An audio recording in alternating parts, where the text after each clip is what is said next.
Ladies and gentlemen, good evening and a very warm welcome to our live show from EUMETSAT headquarters here in Darmstadt, Germany. We're just a couple of hours away from the launch of our MTG-S1 satellite. It is set to revolutionize weather forecasting across Europe and way beyond, as you all know. We'll be going live to Cape Canaveral for liftoff, which will be aboard a SpaceX rocket.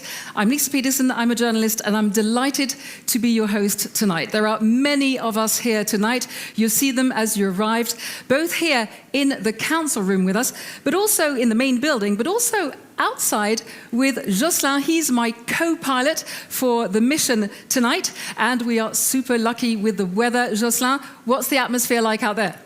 Yes, Liz, thank you. Actually, the atmosphere here is fantastic. I'm outside of the headquarters of EUMETSAT, and I have to say, this is fantastic. So many people gathering from all over Europe to witness this historical moment, and I'm actually joining at least one of them. Hello, sir. Could you please tell us your name and where you're from? Yes, I'm Federico Fierli. I'm Italian, and I work both for EUMETSAT and the European Commission now in Brussels. Thank you, Federico. And so why is it so important for you to be with us tonight? Many reasons.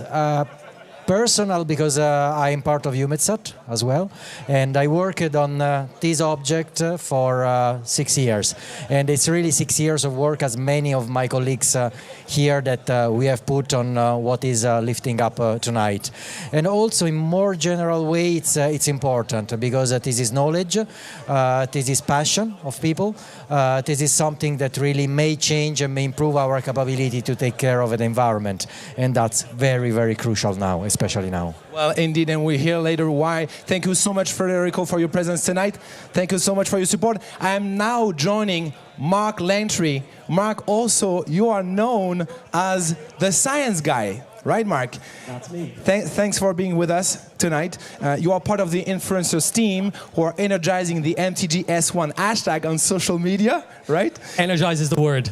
Energize is the word. The buzz is absolutely incredible. So you can probably tell I'm very excited to be here, but also to be able to share this experience with everyone here, people who have been part of the mission, are part of the mission, and the audiences at home as well, to bring them in and make them part of this wonderful event. So what does it mean for you? What does this moment represent for you deeply? Well, personally, it's a wonderful moment to be able to share this amazing achievement and revolutionizing and sending this satellite up to give us more information to help us battle against climate change. New information changes this situation. So I've been able to talk with some of the scientists, get information from them, feel the passion about how they've been involved in the project, and the joy that I'm able to come here and enjoy this, but all of us are going to benefit from the data and information from this satellite, and that's the most enjoyable bit. You say benefit, so why would you say that launching MTG-S1 into space would help everyday people's life?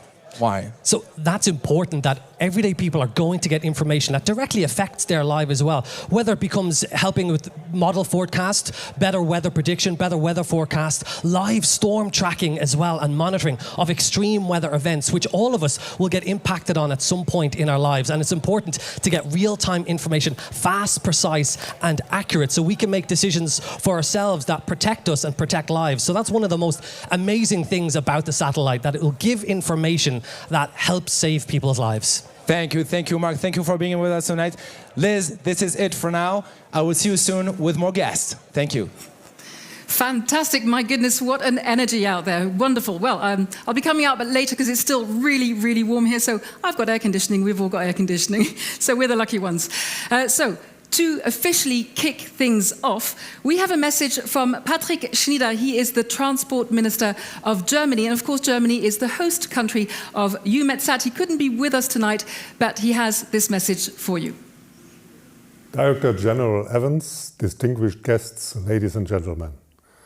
The French writer Marcel Proust once wrote in his Search for Lost Time, "The only real voyage of discovery consists not in seeking new landscapes, but in having new eyes." In December 2022, with the launch of MTG-I1, the first satellite of the Meteosat Third Generation system, we gained new eyes capable of seeing faster, more clearly, and with greater precision than ever before. Today, we take the next step in that journey. MTG-I1 gave us sharper vision. With MTG-S1, we now gain the ability to listen to the hidden patterns of our atmosphere. We will be able to sense temperature, humidity and gas concentrations in real time with an unprecedented level of accuracy. Combined with the imaging satellite already in orbit, we are at the forefront of technological progress and innovation. Yet the real value of this achievement lies in how it helps us act to save lives, to safeguard infrastructure, and to make informed decisions in the face of climate change and extreme weather. Beyond its technical capabilities, MTG-S1 stands for Europe's enduring commitment to science, cooperation, and excellence. It is a testament to what we can achieve when nations work together, guided by trust, shared purpose, and technical ingenuity.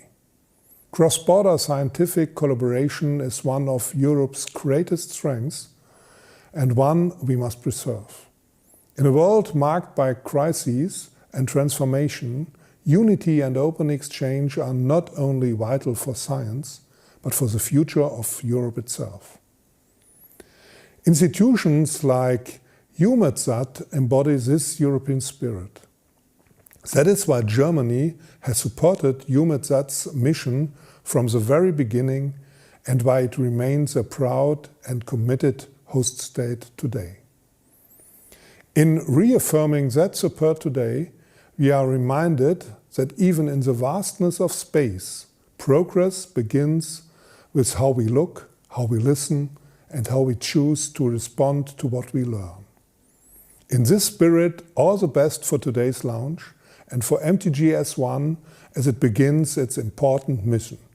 Go, MTG, go! And thank you to Herr Schnieder for that message. I am very lucky to be joined here on stage by our very own Phil Evans. We have with us Simonetta Kelly, and we have Elisabeth Hamdusch-Führer, who's with us as well. So let's give them a very warm welcome.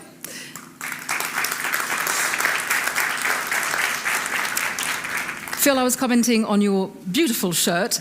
You'll have to have a close look later on during cocktails. As we stand here shortly before this very long-awaited launch, how would you sum up this moment and what it means for Europe? How are you feeling, Phil, today? Well, thank you. The first thing I'd like to say is, dear colleagues, dear partner, dear friends, it's just fantastic to be able to welcome you here today. In terms of how it feels, I mean, this is a culmination of 20 years effort, and one of the things we'll be doing today is celebrating all the teams in EUMETSAT and ESA and industry who've worked so hard with such dedication to bring an idea, a concept from a piece of paper through to reality. The Meteosat program has been providing imagery and data of the globe for 40 years, 2 generations, that's enabled weather forecasters and others to help protect societies and save lives. And now we're gearing up for the next stage in that with MTG-S1, the first European geostationary sounding satellite that will provide unprecedented data and unprecedented information. That is incredibly important at a time where climate change is increasing the frequency and intensity of severe weather events. And we see far too often the devastating impacts that happen around the world. And of course, the geostationary satellites will help support and provide information to societies in Europe and Africa and other international partners. So EUMETSAT's job is to make sure that the data from these satellites reaches the end users every day, every hour, sometimes every minute to support what they do. And that starts now, or starts in an hour or two, with the launch of this satellite. It's the first stage in that journey. So I'd just like to say welcome to everyone, and thank you very much to everyone. Thank you, Phil.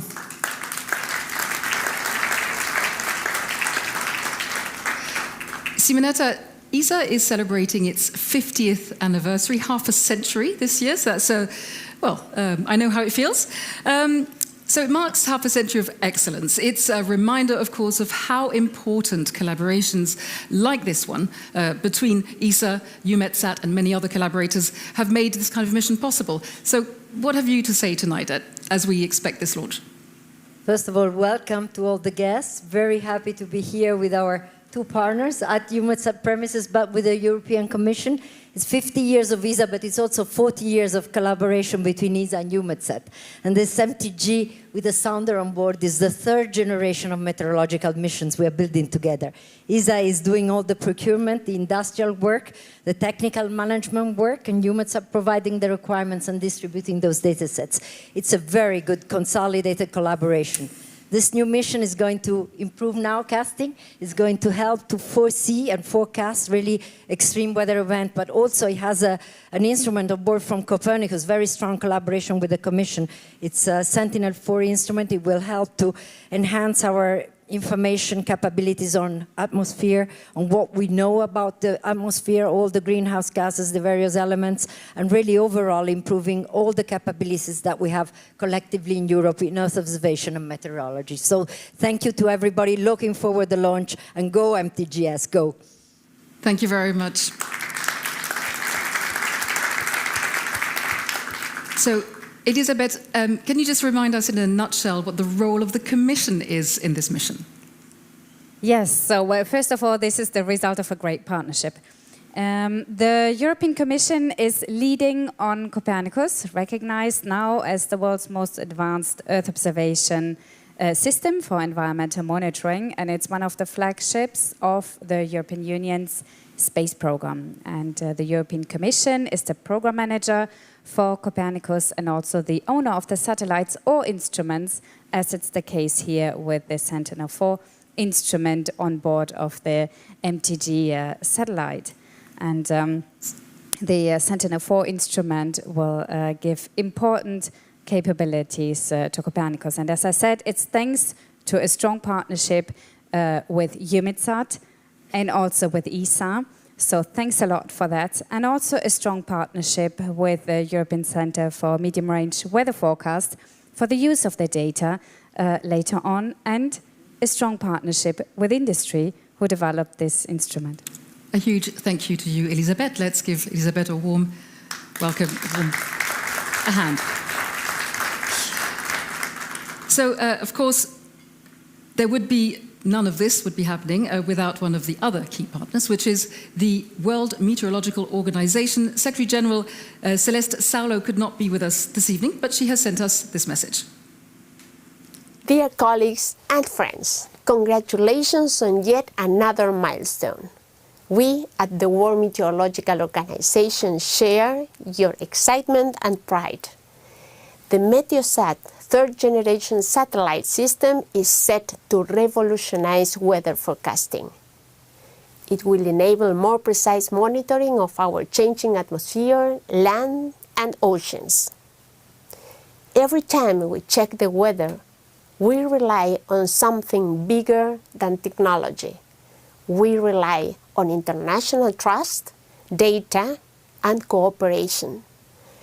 Reliable forecasts don't happen by accident. They are made possible by a system of global solidarity. EUMETSAT is a key part of that global solidarity. MTG-S1 will generate a completely new type of data product, especially suited for nowcasting severe weather events. The satellite will change the weather forecast in many ways. MTG-S1 is the first sounding satellite in a geostationary orbit over Europe and Africa. It uses its infrared sounder to capture data on temperature, humidity, and trace gases. Its data is used to generate three-dimensional maps of the atmosphere. MTG-S1 shifts us from flat images to fully three-dimensional views of the atmosphere. This means that forecasters will see exactly what's happening at each altitude. MTG-S1 will be an essential element in support of the implementation of the WMO Integrated Observing System Vision 2040. Further, MTG-S1 will contribute to the UN Secretary-General Early Warning for All initiative. It will strengthen society's resilience to extreme weather and climate impacts. Data will help to detect and predict rapidly evolving and potentially dangerous weather systems. Aviation will be a major beneficiary. The three-dimensional picture of temperature, wind, and humidity will help identify turbulent regions and support smarter and safer flight planning. MTG-S1's infrared sounder can detect greenhouse gases such as carbon monoxide, carbon dioxide, methane, and ozone, thus supporting the long-term records needed to track climate change.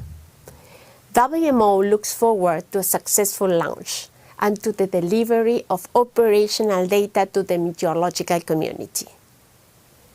Colleagues, friends, as you may know, WMO this year celebrates 75 years as UN specialized agency. EUMETSAT has just given us a great birthday present. Thank you.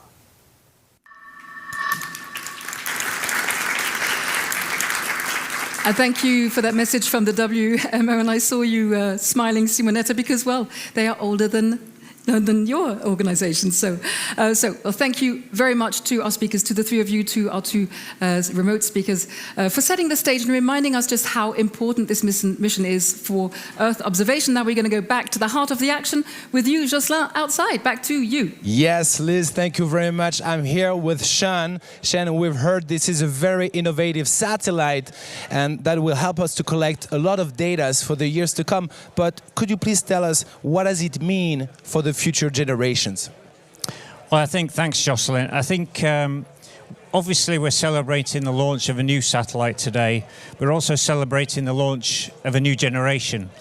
And as a member of the older generation, I'm still getting real butterflies now, anticipating the launch. I've been here many years and seen many launches, but it's always the same, really fluttering in the tummy. And I think MTG-S1 really represents a major scientific leap. Europe's first operational sounder in geostationary orbits. It will provide meteorologists with the ability to track storms before they strike and actually save lives.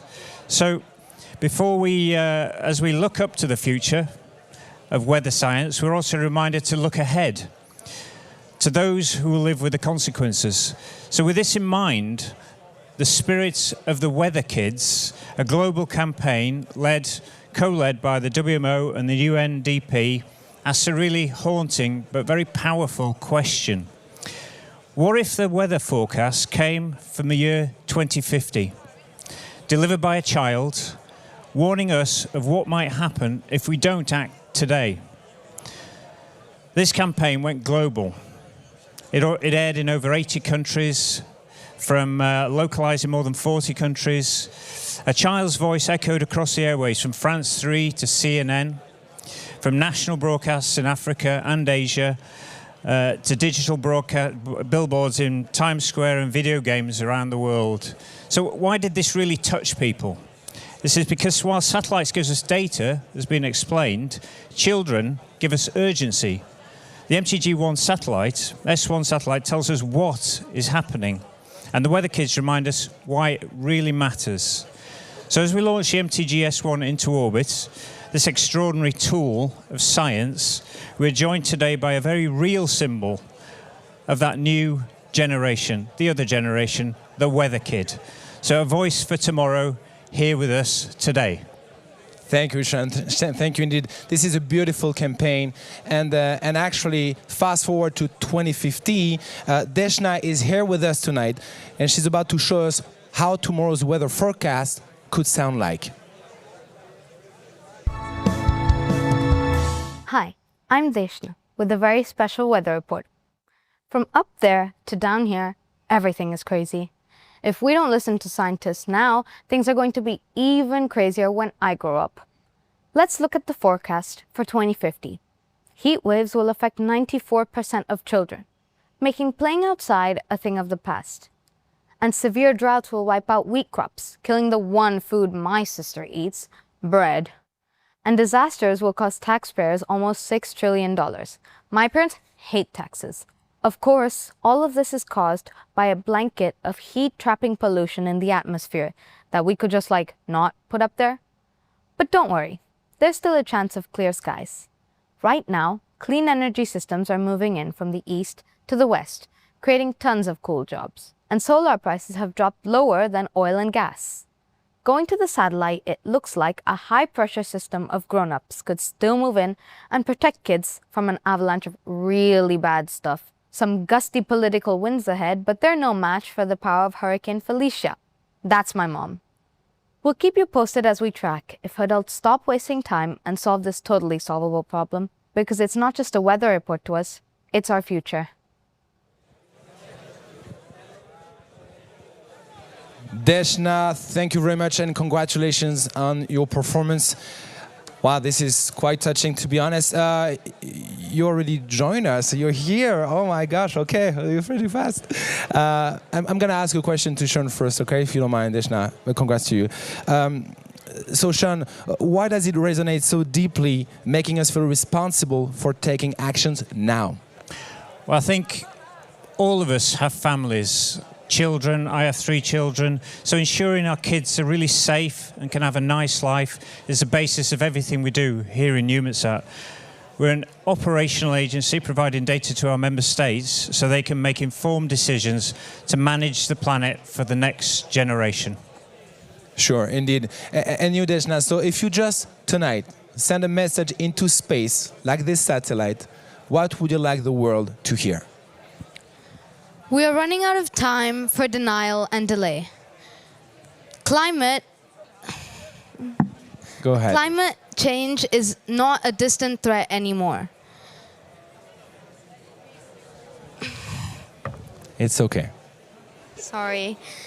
We are running out of time for denial and delay. Climate change is not a distant threat anymore. It is here and it is affecting every part of life on Earth. We have the technology and tools to fix this. What we lack is the collective will. Every action, whether it's personal, local, national, or global, matters. Every fraction of a degree of warming prevented matters. This is not about what the climate will do to us anymore. It's about what we will do to protect our planet, starting now. Let's act together before it's too late. Thank you.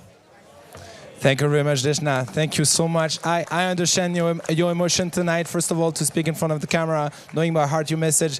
And of course, it's not a light message, it's pretty important. You are the future for all of us. And this is very mandatory and very important. Sean, the last word maybe? You want to share the last word?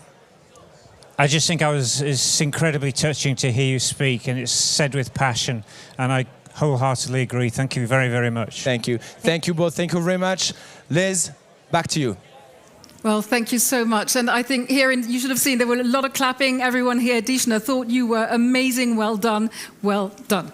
Well, I am delighted. As our DG was saying, some 20 years in the making. I mean, this is a massive project. Well, definitely some 15 years in the making.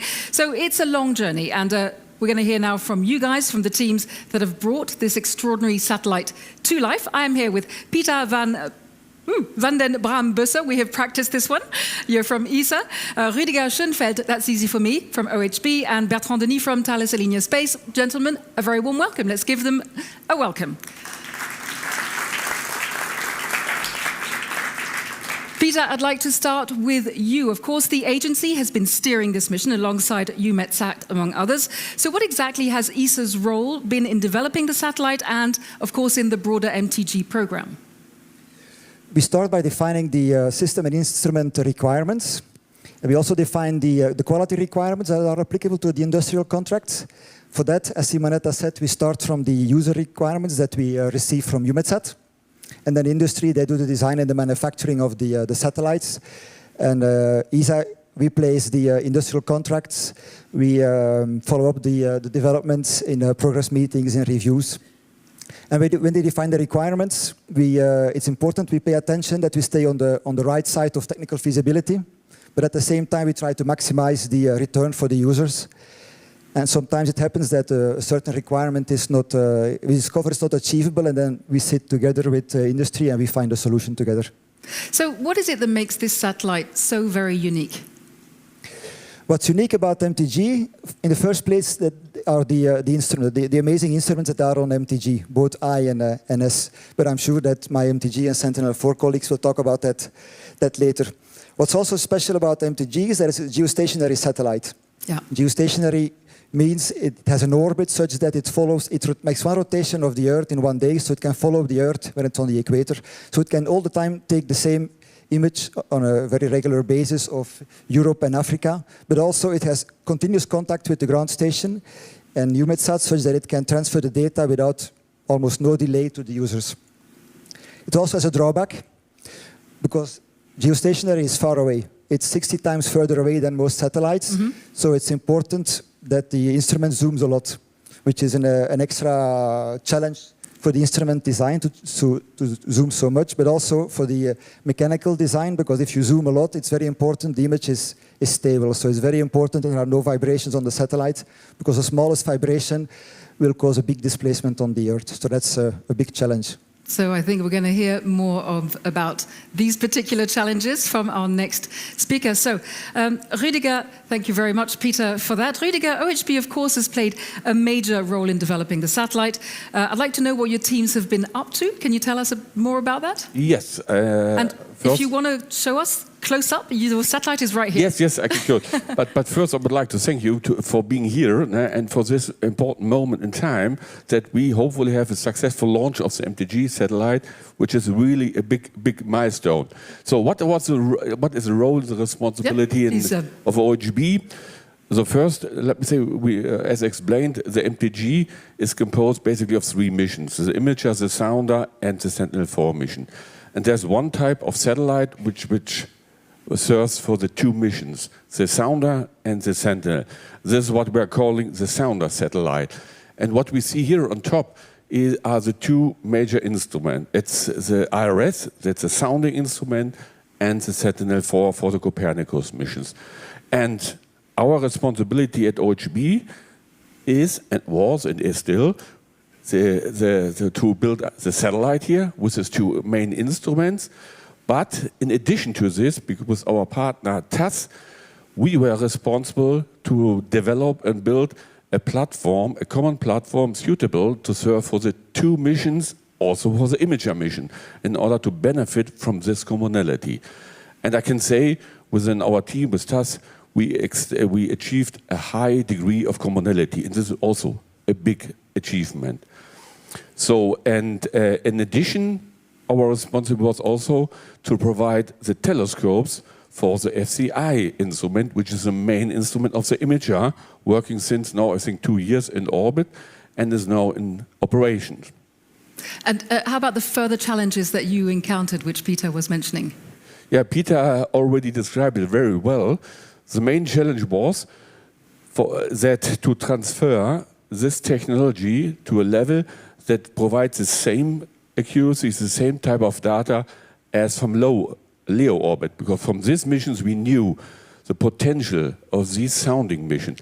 And the challenge was now to build a completely new instrument capable to provide the high accuracy data also from this geo orbit, which is much far away than the LEO orbit.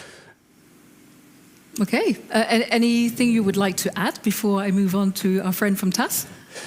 Yes, first of all, I would also like to thank to TAS for this very good cooperation we had within this 15 years of cooperation. And 15 years is a long time. And if you do not establish such a good cooperation, it's very difficult to be successful. And I think we have shown, TAS has shown with the first mission, we are successful. And we are proud to provide to EUMETSAT and to the weather community this sounding mission. And we hope that this will provide or satisfy all the expectations. Thank you so Thanks much, a lot. Rüdiger. Thank you so much for your generous comments on your partners. Thank you. Thank you very much. And thank you. And I'll let you regain your spot. So over to you, Bertrand. So your teams at TAS have also, of course, been at the heart of this collaboration. Move forward, gentlemen, so we can actually see you, so the light can really shine into your eyes. Rüdiger as well. So tell us more about your contribution at Thales Alenia Space. Yeah, we have to come back a bit in the past. We started with we have been, as TAS, the prime contractor for the 3 generations of Meteosat. So we started back in 1977 with the first flight model, and we developed as such the 7 model for the first generation, the 4 for the second one, and we are currently leading the development for the 6 of the third generation. Okay. So it's impressive. Yeah, absolutely. And we did it. We have also contribution for the ground segment. So for the first level of data processing and image processing. And we'll be hearing much more about this later. Yep, for sure. And we have also with Telespadio the data acquisition plus the command and control of the satellite. So this is a contribution we have. To be more specific about MTG-S, so we made the assembly, test, and integration in a facility in Cannes for the main payload, so mentioned by Rüdiger. So there is hopefully a picture just coming. Yep, coming up. Yeah, it's coming up. I'm sure it will come. And so we were focusing on our core businesses with the detection plus the optical part. So it was the contribution of my team in TAS. Yeah, because it's a super complex satellite. This is what Rüdiger and Peter were telling us. So can you perhaps go a little bit further into this complexity? Yeah, just to remember some element, but you mentioned it. The duration of the development is really amazing. And my daughter's 15. I know how long that feels. Well, a bit above the reality, but not that far. So it was long because we had to overcome several challenges, several technical challenges, several industrial challenges. And as mentioned by Rüdiger, I think we did it through a very integrated team with OHB, with a really good work with the agencies, with ESA, with EUMETSAT. And so this is the way we were able to overcome all these challenges. And it's what we've been hearing since the start of the show. I mean, it's really all about collaboration. That's really the end line. Yeah. And this is what has made it a success so far. So thank you so much, gentlemen. Thank you very much. I think we should give our speakers a big round of applause for diving deeper into the complex technology. Please stay with us. I'm just going to hand over to Jocelyn. So a huge thank you to our speakers. There's much more, of course, as you heard as our speakers were telling us. And for that, I'm going to hand over to Jocelyn because he has at his side a bunch of guests who are going to tell you much more about Sentinel-4. Over to you, Jocelyn. Exactly, Liz. I'm actually here with 4 guests, and we're about to jump into some stories about Sentinel-4. Lots of fans around you guys. You can see a lot of friends and colleagues taking pictures and photos. Thank you so much. Didier Martien, first question is for you. Could you please explain what it took to develop this mission and give some insight into the Sentinel-4 team? Well, good evening, Jocelyn, and I'm really excited to be here tonight at EUMETSAT in the final phases of preparation of the launch of MTG-S1, which will be hosting this Sentinel-4 instrument, this fantastic Sentinel-4 instrument, which we will be measuring the composition of the Earth's atmosphere. And the specificity of Sentinel-4 on MTG is that we will be effectively on a geostationary orbit, hovering over the equator. And with our telescope, we'll be looking specifically at Europe, Northern Africa, and with that, we will be focusing actually the measurements of the Earth's atmosphere quality from a constant position. Basically, we'll be looking at trace gases which influence the quality of the Earth's air that we breathe, but also impact climate. You have to know that it's estimated that we have something like about 400,000 premature deaths every year in Europe, directly linked or can be linked to poor air quality, to pollution. And hopefully with this instrument, on the long run, we will be lowering that number considerably. Now, Sentinel-4 is part of the European Commission's Copernicus program. It's yet another mission in this long series of satellites dedicated to Earth observation, where we will be looking, as I said, to the Earth atmosphere and the atmospheric composition specifically. And I must say this has been a tremendous development. The ideas of this instrument started more than 14 years ago when it was finally decided to build such an instrument. It took us still 10 years to design it, to build it, to test it and get it ready for launch today. So it has been a tremendous effort. There are more than 50 companies involved in Europe, with many more supplying companies to those companies. At its peak, about 1,000 highly skilled engineers and scientists who have worked on this mission. So I must say it's a culmination today of this vast effort. And I'm really excited to be seeing this launch today.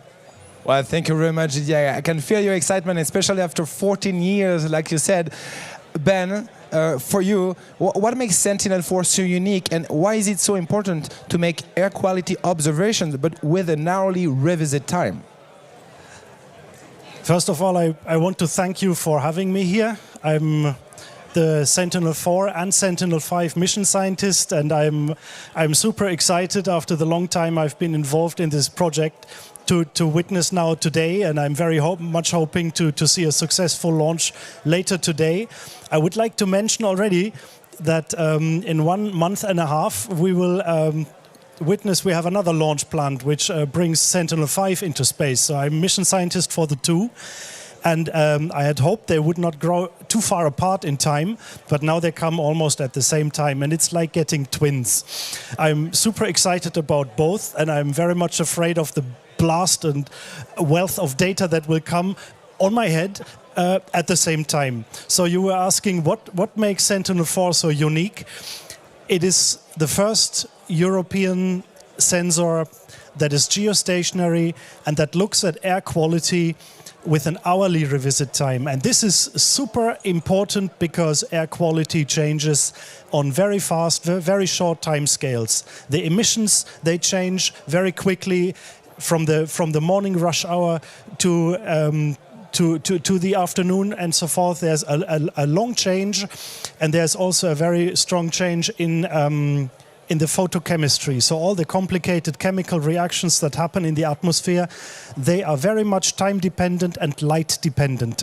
So if you look, for example, for the lee of a big city where you think air is bad, and let's go out in the forest, that's where you get the worst ozone values actually. And I think with that it's time to hand over to our scientist. Thank you, Ben. Thank you very much. Diego, this is your turn now. Could you please describe the contribution of the Scientific Research Institute on the Sentinel-4 mission? First of all, thank you very much for giving me the opportunity to be here. For me, it's really a dream come true to be here today. I was very fortunate to start this business in Europe 30 years ago with this kind of instruments. And now today with Sentinel-4, we are giving the next step forward. So back to your questions. The retrieval of information, trace gases from Sentinel-4 is a quite complex task. And we at DLR are leading a team of institutes over Europe doing this. So we are developing the systems for retrieving the trace gases. So that means ozone, nitrogen dioxide, sulfur dioxide, glioxide, formaldehyde, also water vapor, clouds, and aerosol products. And to do this, we have to work together, a big team. We are around 50 scientists in Europe from 11 different institutions, and we developed all these products during the last 10 years.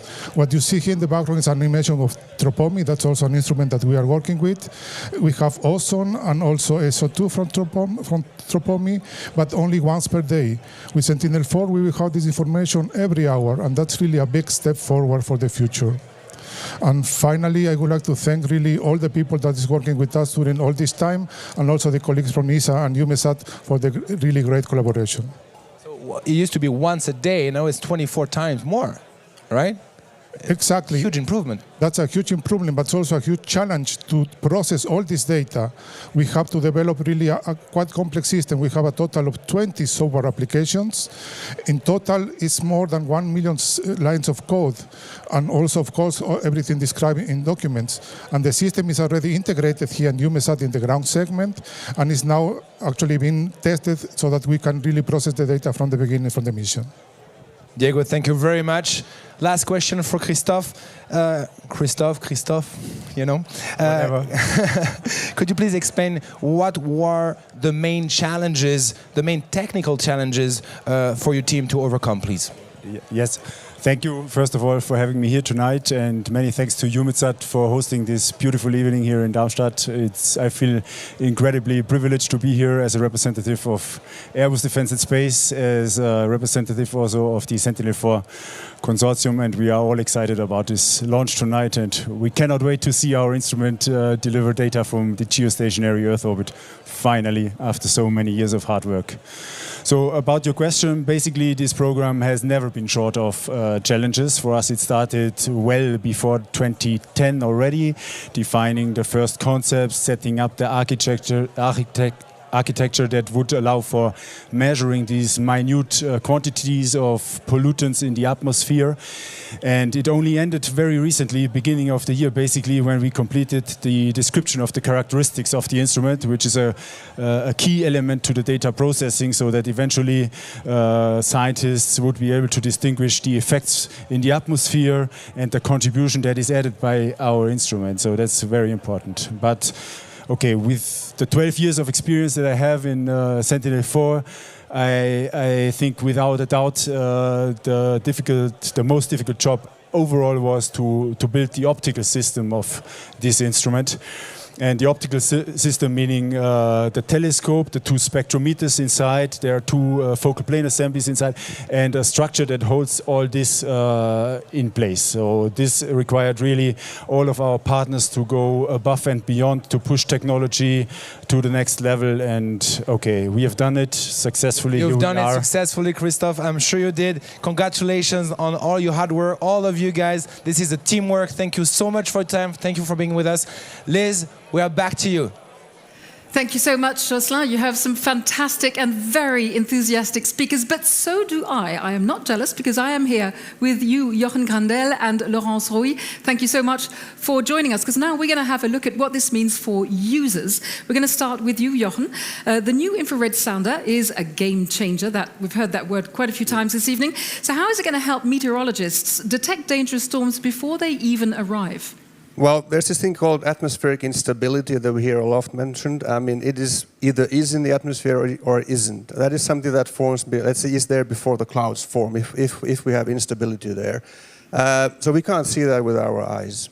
And actually, instability means basically lots of humidity or, let's say, thermal gradient in the atmosphere. I mean, this is the kind of technical thing there behind. I mean, that is something that we can observe and actually see that if there is instability, something bad is going to happen in the next few hours. On ground measurements, we can only do, let's say, radiosones and things like this, which are like very scattered, a few radiosones here, another one there, every 12 hours or so. That's not very much. And then, I mean, you have also the regional modeling community, which does that quite well, actually. That has really increased in the, I mean, let's say developed in the last, let's say, 10 years or so. I mean, they do a good job.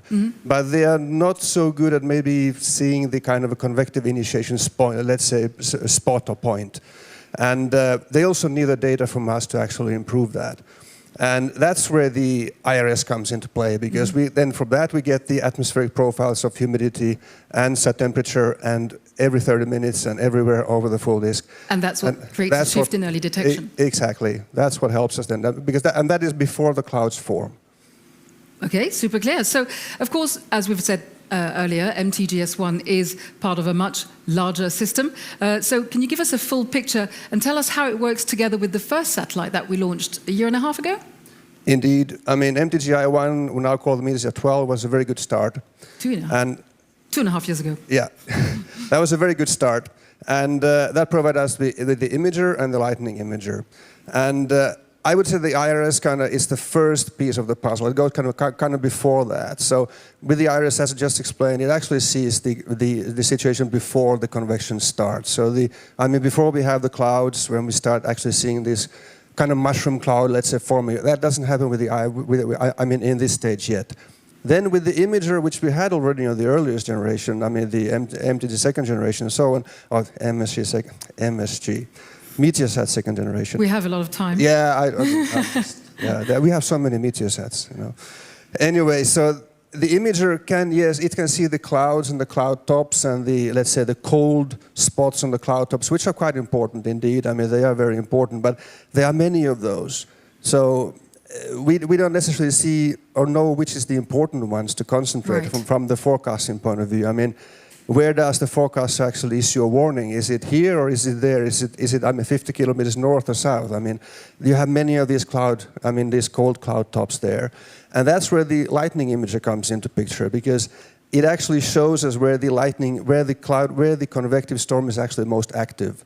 And that is the kind of really adding confidence to the forecaster to actually issue the warning in the end, when there's the need for that. So they can ignore the rest of the cold cloud tops they see on the imager and just concentrate on the few which are really dangerous, where the really bad weather comes. Obviously there's bad weather already before, but it's just slightly bad. But the really bad is then where they want to concentrate on.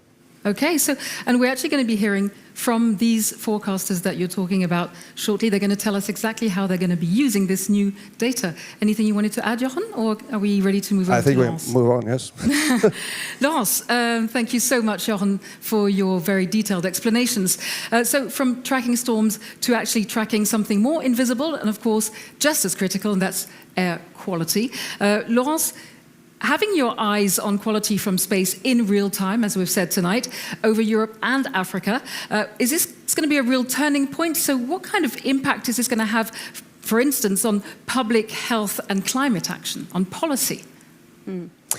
Yes, with Sentinel-4, I think that we have reached an unprecedented milestone for the air quality community, in fact. For the first time, high-result, hourly observations of the main pollutants regulated by the EU air quality directives will be available over the whole of Europe. So this is really new. You know that air pollution has harmful effects on human health, on ecosystems. There are also strong linkages between air pollution and climate change. So we need to understand. We need to understand to take actions. And I think that observations are the first step of understanding. So beyond daily air quality updates, Sentinel-4 is also going to help us understand longer-term trends, inform us on the efficacy of these pollution policies that are put in place, right? Yes, absolutely. Just to say that Sentinel-4 will be an essential component of the Copernicus Atmosphere Monitoring Service, CAMS landscape, in fact. And CAMS builds upon the combination of Earth observation, in-situ observation, and also very sophisticated model to produce forecast, analysis, assessment, trends analysis of atmospheric composition and air quality.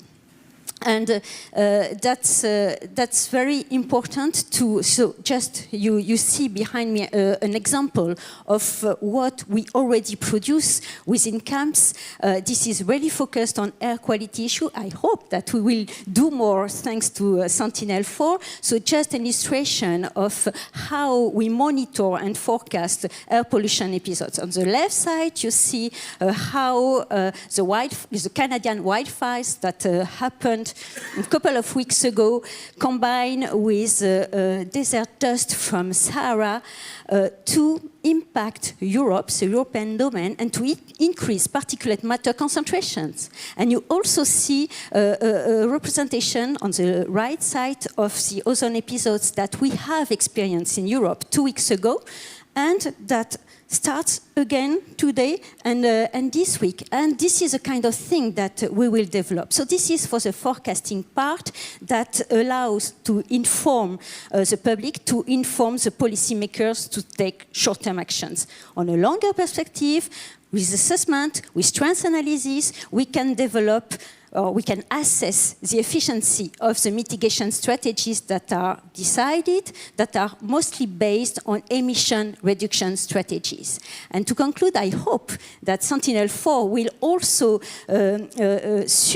feed our developments on the observation-based emission system that we are currently developing to monitor sources and emissions of air pollutants and greenhouse gases everywhere in the world. So today we have some products working and focusing on methane, but I hope that thanks to Sentinel-4 we will be able to expand this service to air pollutants, for instance nitrogen dioxide or ammonia, which are air pollutants as such, but which are also precursors of other pollutants. Laurence, a huge thank you, and thank you for such a detailed description. It makes us really help us understand how this is going to be used. Talking about which, we're going to go straight back to Jocelyn, because he's outside with some of the experts who are turning this data into real-world impact. Yes, Liz, indeed. I'm here with Nadia and Mark. Thank you for being with us tonight. We have 8 minutes. We can take our time to just spread your messages. So, Nadia, how will the IRS, the infrared sounder, improve the regional weather forecasts compared to the current observation systems that we have now? Thank you, Jocelyn, for the question. So I'm glad to be here, and I just want to remind you how do we perform a forecast. So we need an atmospheric model which simulates the evolution of the atmosphere. And we need to know the initial state of the atmosphere to run the forecast. And to establish the initial state of this forecast, we need a short-term forecast and observation. And these observations are coming from various sources, such as surface data, radio sounds, aircraft radars, and of course satellite data. And IRS will have, to my opinion, 3 benefits. The first one is that the IRS pixels have a horizontal resolution of about a few kilometers, which corresponds to the model resolution. So it is very well suited for the assimilation. Secondly, we have already said that, but it has a frequency of 30 minutes over Europe, and it will provide very frequent data, more than 24 per day, and it is an advantage compared to the polar orbiting satellites, which overpass the domain of the model only twice a day. And finally, it will bring more than almost 2,000 pieces of information per pixels, and it is a great improvement compared to the imager. And finally, it covers the whole Earth's disk, and it is very useful for the global numerical weather prediction too. Thank you, thank you. And you think, could you explain how the IRS will help forecasting extreme weather events, particularly actually over the Mediterranean Sea? Yeah, convection systems often initiate over oceans, and can lead to heavy precipitation and flash floods over lands later on. And a key element for these systems is the low-level humidity fluxes, which feeds these systems.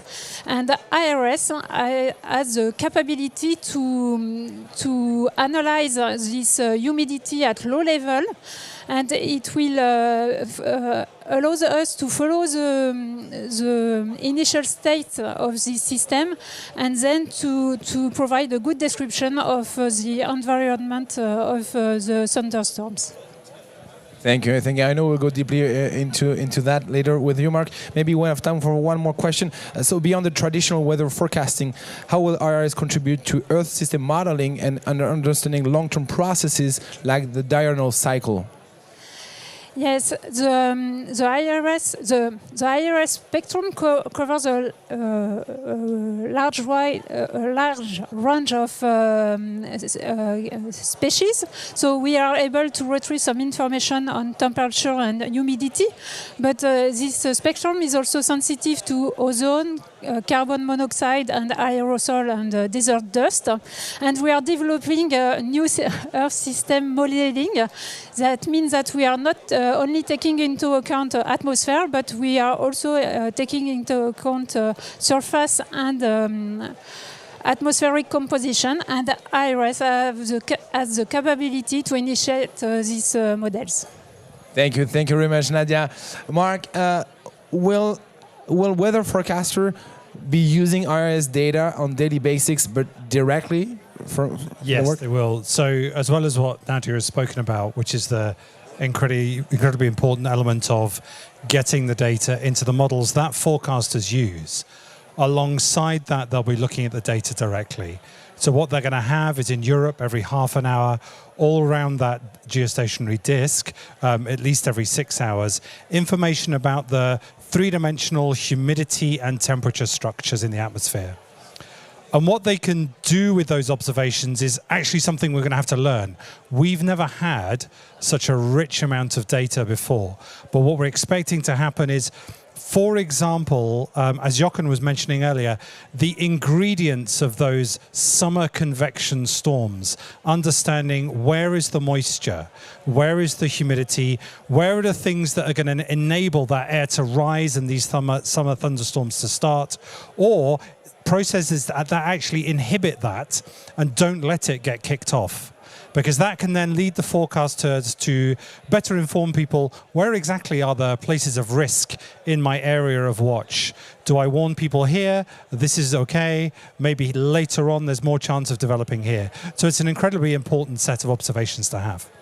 Yeah, indeed. And like you said, this is very new for Europe, actually. So how are you preparing the weather forecasters to understand and collect those data? I've heard you launch a lot of international workshops. Yeah, we have, and it's an incredibly fun and rich process.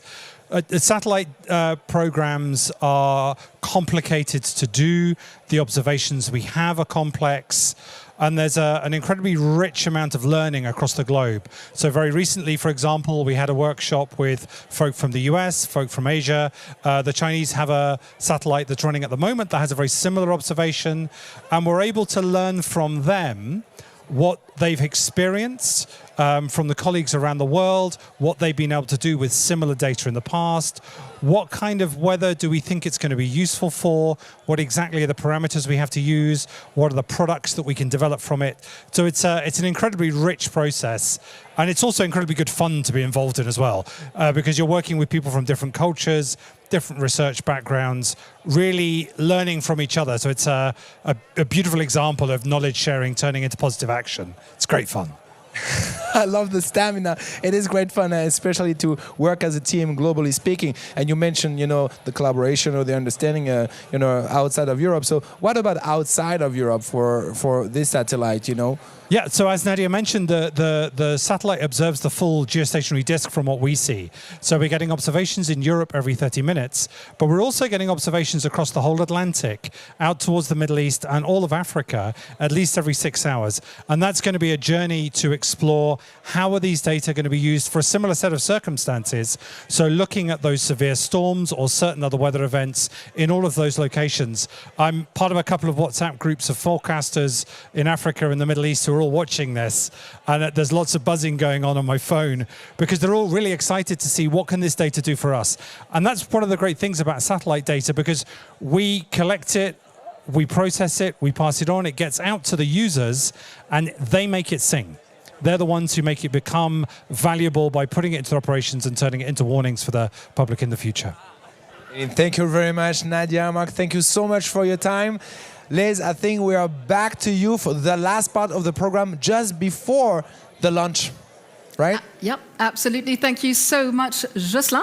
And we are indeed just under an hour before liftoff, and I am again in fantastic company. I am here with Stefan Bozinski, Niobe Peinado Galan, and Dominika Leskov-Żyżewska, and I hope I said that well. And thank you very much for being with us. Hello. Let's give them a warm round of applause.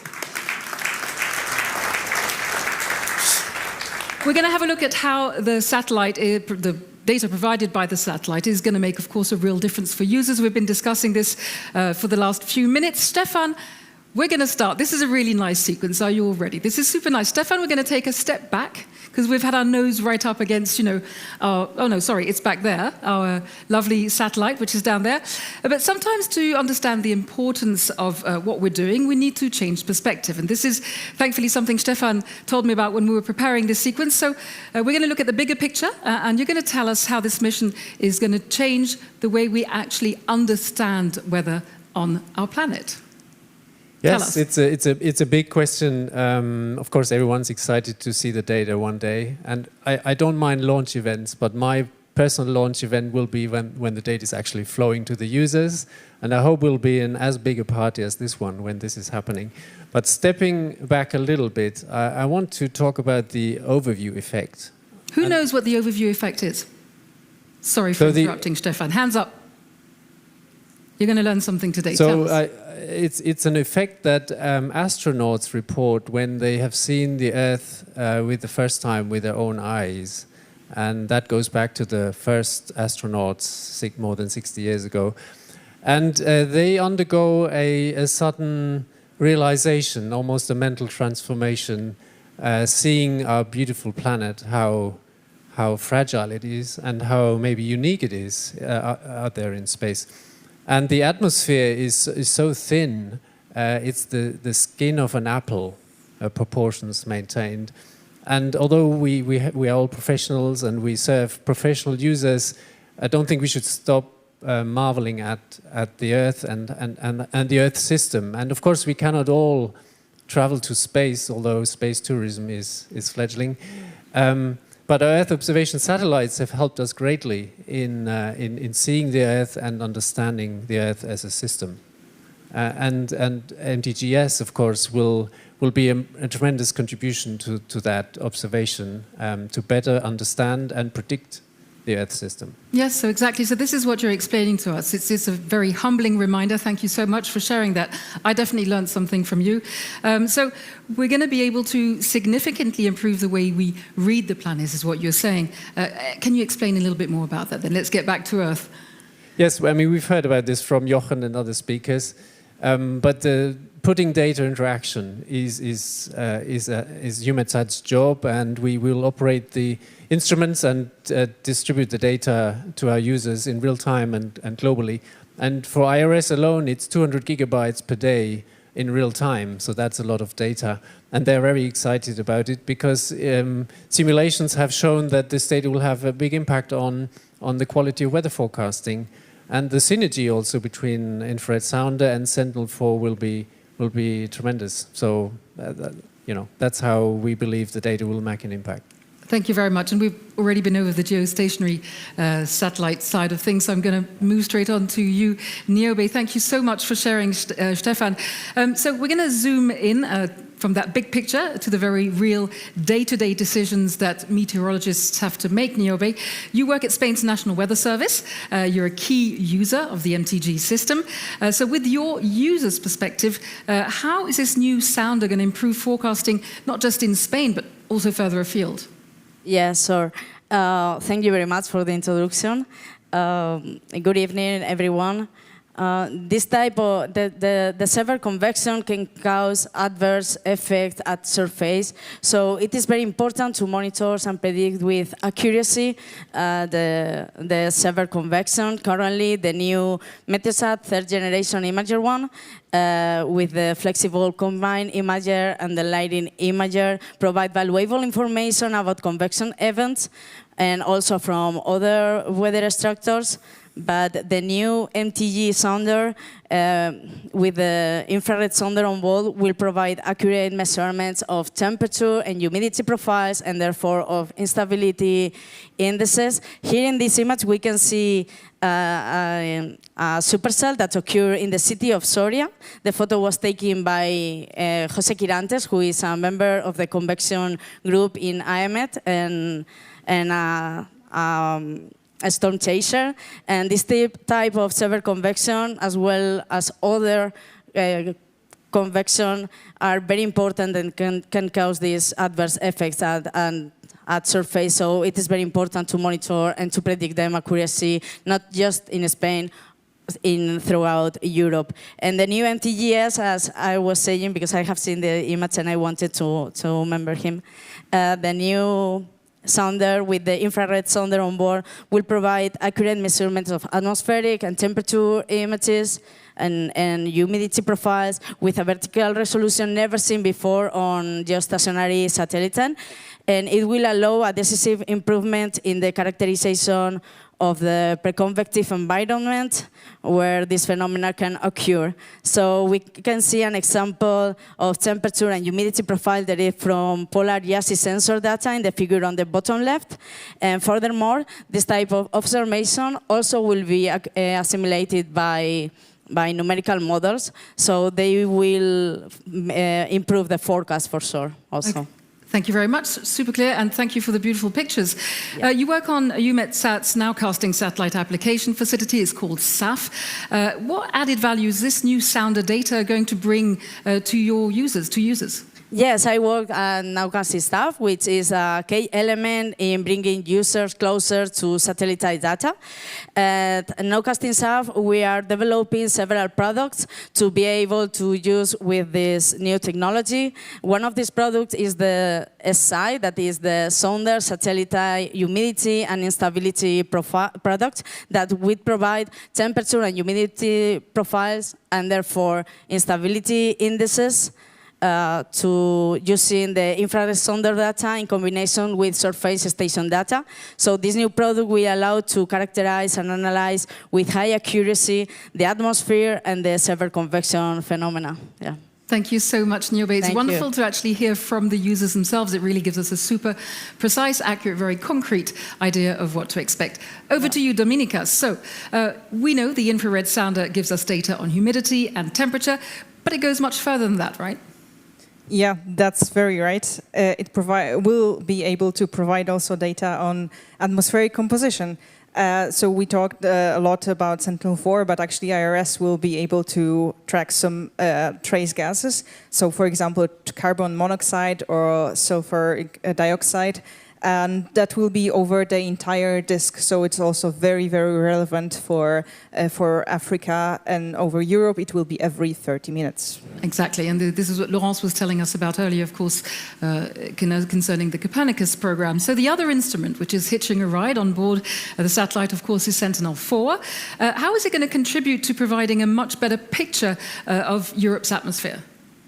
So we've heard a lot today already about Sentinel-4, dedicated to air quality over Europe, rush hour, daily cycle. That is the words that are happening all over here today. But actually, some of the pollution you can't track just once a day if you have a measurement, because it can happen that you have a cloud over and you won't see anything. And also with climate change, we've actually, for example, heat waves happening more and more often. Such as what we're experiencing right now. Exactly. Here in Europe. We can have also tropospheric ozone pollution episodes like we had actually some weeks ago.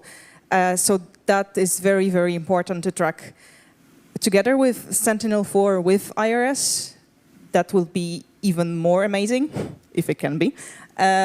Because it will be a synergy which is unprecedented. We have never had sounder infrared and a spectrometer to measure the whole vertical profile in the atmosphere. And finally, what Laurence was mentioning before, for everyday citizens, this data will provide finally information about emissions. So it's quite complicated techniques, and CAMS is helping with that tremendously. But finally, we'll be able to see emissions, and then it's just one step to smart, data-informed policies, and we need those policies, as we've heard with the Weather Kit presentation. Yeah. For climate change and for our future. Brilliant presentation that was. And in a nutshell, because we're running out of time, but of course, just to give us an example, these satellites are also going to help us to respond to much more sudden events as well, right? Exactly. So, for example, dust storms from Sahara, wildfires that are happening all over recently in smoke, and volcanic emission that is crucial also for safety in aviation. So it will be a lot of data. We need, these are very complex missions, so we will need to wait a moment for the data, but actually I am very, very certain it will be worth it. A huge thank you to the three of you. Stay with me as I announce the break. Let's give them a super warm round of applause. Thank you so much. And a huge thank you to our online audience. I know you're somewhere there between those two very bright lights. Thank you so much for being with us, and thank you for your presence and for your trust. And we are now going to take a short break. We're going to prepare for the next key phase of the evening. That's the launch of our rocket, which is carrying the MTG-S1 satellite. When we come back, we'll bring you a special message from the teams. They are on site at Cape Canaveral, so stay with us. The countdown continues, and see you after the break.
Welcome back to those of you following us online. Thank you for being with us, and to all of you here in the council room here at EUMETSAT headquarters in Darmstadt. So before we join SpaceX for the liftoff at 11:04 p.m. CET, here's a quick message from our teams in Cape Canaveral. Good morning and greetings from Cape Canaveral. And we're here overseeing and managing the operations of the satellite on the day of the launch. Currently, the satellite, MTG-S1, is sat atop a Falcon 9 rocket over there in the background on pad 39A, waiting for the launch later on today. We are now looking forward with great excitement as to what MTG-S1 will bring us, because this will be the demonstration of the excellence, the collaboration and the cooperation that the teams of ESA, OHB, TAS and EUMETSAT can achieve in the future looking forward. Also a warm welcome from me from Cape Canaveral. It has been a long time. Teams have been working on the Meteosat Third Generation. It's a great deal here. We are waiting for this now all to happen. Thank you to all those teams all over Europe. It was a great cooperation and we are very excited waiting for the launch which happened in a few. Thank you. Good evening everybody from Cape Canaveral. Just want to take 1 minute of your time. We're now only a few hours away from the launch of Sentinel-4 and MTGS, and all the lights are green. You can imagine the kind of emotions that are going through my head, and I guess through yours. Huge expectation, big excitement, a bit of nervousness, but most of all, what I feel is an enormous sense of gratitude for all the thousands of colleagues who have made Sentinel-4 come true, with their work, their dedication, their passion, their energy. To all of you, I want to say thank you. Thank you very much. Be proud of what you've done. And now, let's cross our finger and go, Sentinel-4, go. Good luck, everybody. A huge thank you to the teams. I think Giorgio, he really summed it up, a lot of emotion. Thank you, Alexander, James and Giorgio, for your words from Cape Canaveral. And now from EUMETSAT HQ here in Darmstadt, we're going to go over and hand over to our colleagues at SpaceX in Florida for the live countdown and liftoff. Let's go over to Cape Canaveral and to SpaceX. Meteorological satellites that observe the atmosphere, ocean, and land surfaces 24 hours a day, 365 days a year. MTG-S1 will be Europe's first operational sounding satellite in geostationary orbit. Now, MTG-S1 is carrying 2 missions this evening, the infrared sounder and the Copernicus Sentinel-4 ultraviolet visible near-infrared light imaging spectrometer. And in combination with Meteosat 12, which is already in orbit, MTG-S1 will enable weather and climate scientists to get a 4D vision of the dynamics and composition of the atmosphere. At just about T-minus 13 minutes, everything is looking good for an on-time liftoff of 5:04 p.m. Eastern Time, and the range is ready to support. Weather is currently green for launch with no concerns here at the top of the window. If for any reason we are unable to launch today, a backup opportunity is available tomorrow at the same time. That's 5:04 p.m. Eastern Time. And with that, let's take a look to learn a little bit more about the Falcon 9 supporting today's mission. There you can see Falcon 9 on your screen, a 2-stage rocket that is 229 feet tall and getting ready for liftoff in just over 12 minutes from now. Now at launch, Falcon 9 produces about 1.75 million pounds of thrust. The bottom section is the first stage, or booster, and is powered by 9 Merlin engines. The 9 Merlin M1D engines burn for the first couple of minutes of flight, carrying Falcon 9 through the thickest layers of Earth's atmosphere. Early in flight, Falcon 9 performs a gravity turn, a smooth pitch maneuver that adds a slight rate to the first stage to start moving it sideways. Getting to orbit is a bit like throwing a ball so fast it never lands. Once the first stage completes its portion of the mission, it shuts down and separates. Falcon 9 sheds the booster to shed mass, enable recovery of the booster. Stage 2 and the payload keep climbing faster and more efficiently without the extra weight, accelerating to around 17,500 miles per hour or 28,000 kilometers per hour. That's definitely very fast. Now, after stage separation,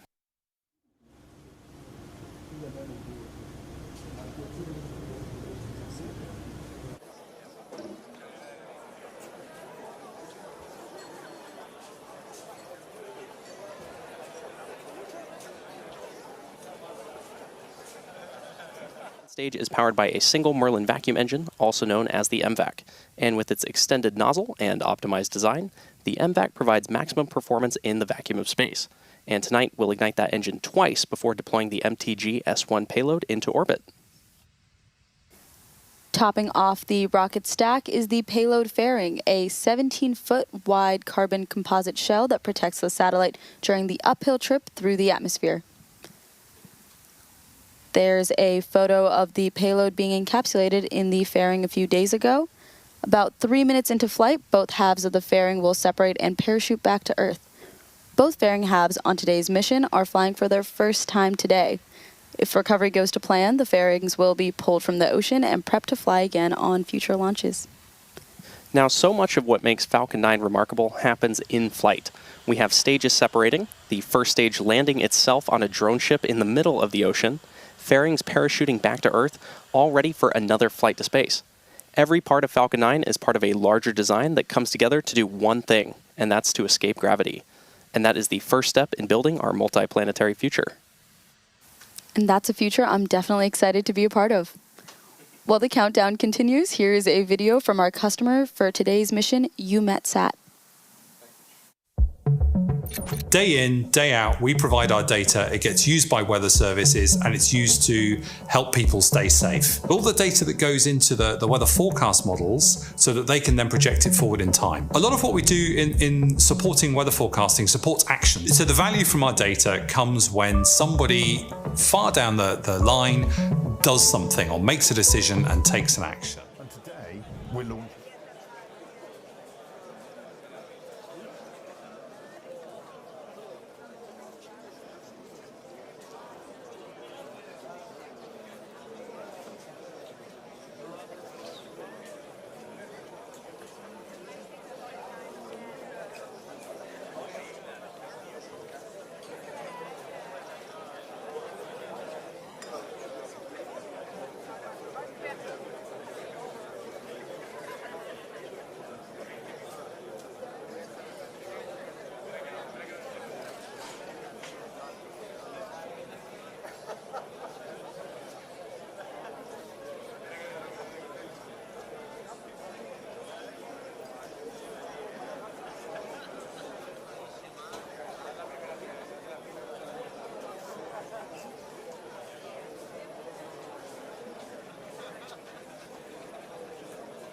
And climate monitoring.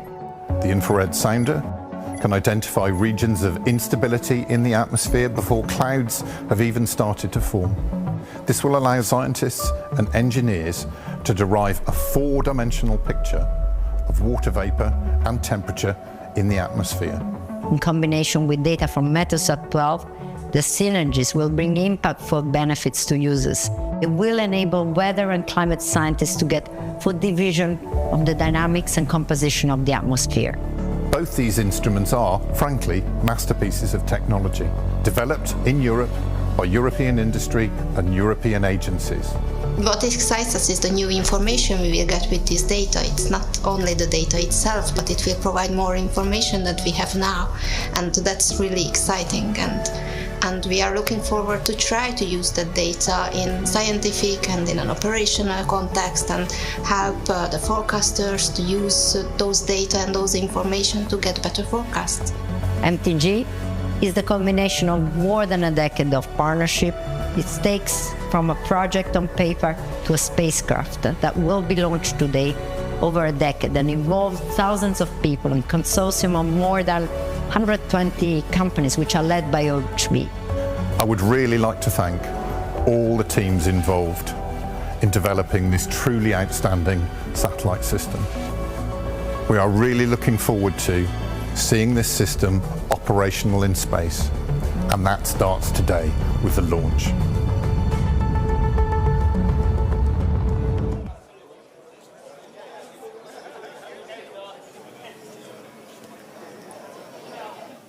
Right, so as you can all see, there are slight connection issues with the SpaceX live event, but we'll be reconnecting with them very shortly. Stay tight, and we'll be back shortly with SpaceX.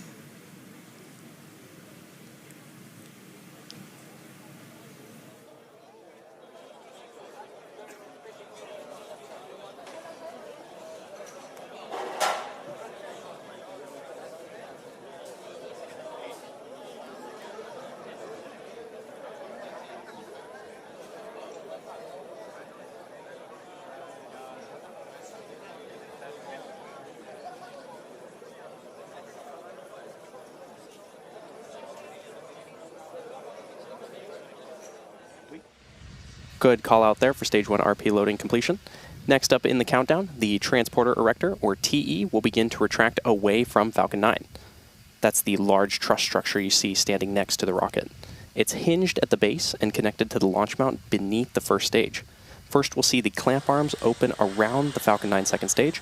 Then the TE will begin to pivot back, slowly swinging away from the vehicle. And it'll reach full recline at about the T-minus 3 minute and 40 second mark.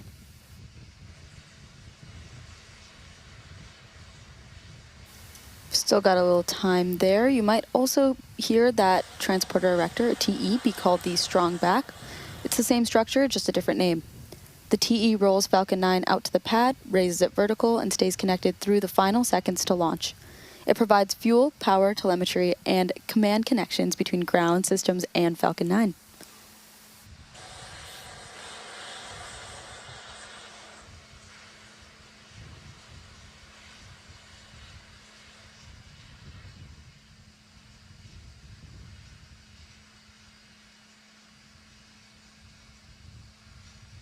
Just about 40 seconds away from starting to see those clamp arms opening around the second stage on our vehicle stack. Tanks are pressing for Stromberg retract. And another good call out there.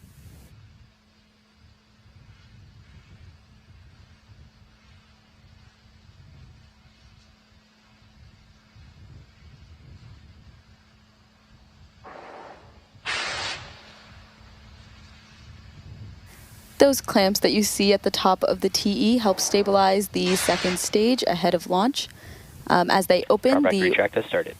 There's that call out there. As they open, the rocket is fully free at the top. Now both stages are nearly fully loaded with about 1 million pounds of propellant, which includes RP1, a highly refined kerosene, and liquid oxygen, which we will also refer to as LOX.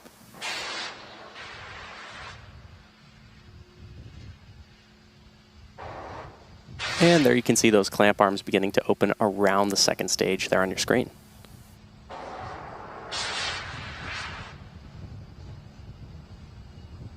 Now, propellant is loaded late in the countdown, and that's intentional.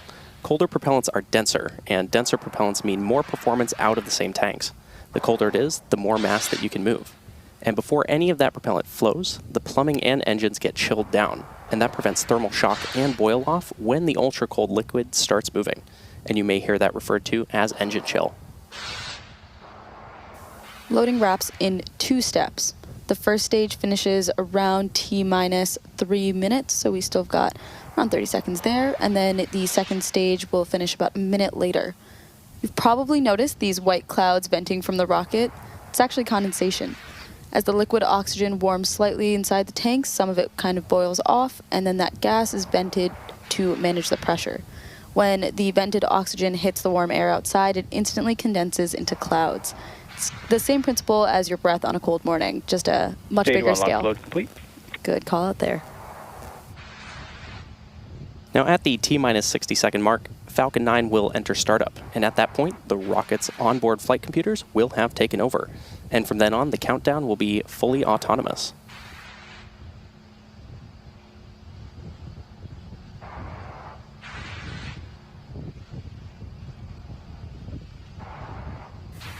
Once we hit inside of T-minus 2 minutes, the 9 Merlin 1D engines will ignite. Once they're at full power, Falcon 9 will lift off of the pad and begin its climb to orbit. As of now, the payload remains healthy. Falcon 9 is tracking no issues. Weather is still green, and the range is ready to support our T0 of 5:04 p.m. Eastern Time. With that, we're proceeding into the last few minutes here of terminal count.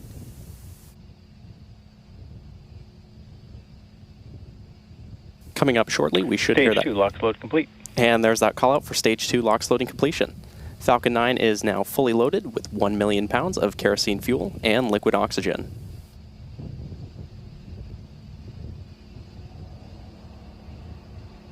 Now, next major milestone coming up in about 40 seconds from now will be that call out for Falcon 9 being in startup.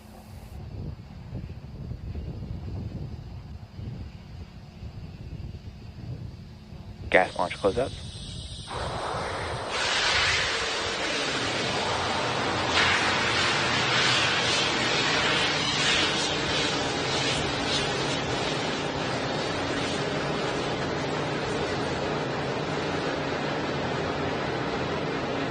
We should be hearing that call out for Falcon 9 startup in just a few moments from now.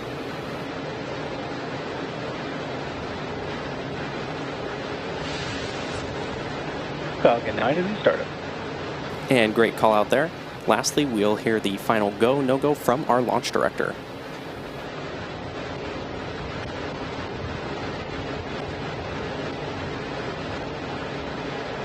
Launch director, go for launch. And great call out there. LD is go for launch. So let's sit back and watch as Falcon 9 takes our MTG-S1 mission to space. T-minus 30 seconds.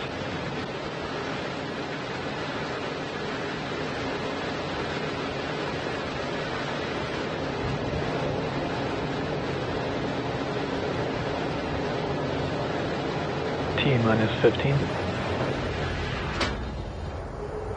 T-minus 10, 9, 8, 7, 6, 5, 4, 3, 2, 1.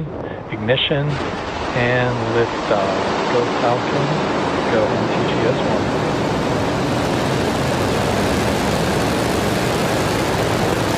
Vehicles pitching downrange. Empty propulsion to cover.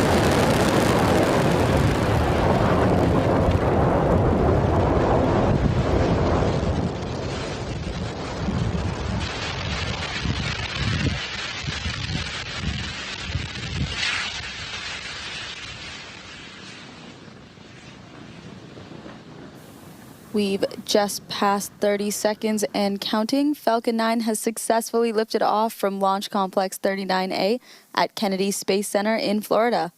In just a few Falcon seconds... 9 power and telemetry are nominal. Amazing call out there. Everything is nominal. Great to hear. In just a few seconds, we'll throttle the engines down. Falcon 9 is supersonic. Great call out again. We'll throttle the engines down in preparation for max Q, a period of maximum aerodynamic pressure. Now we should be hearing that call out for max Q in just a few moments from now. Max Q.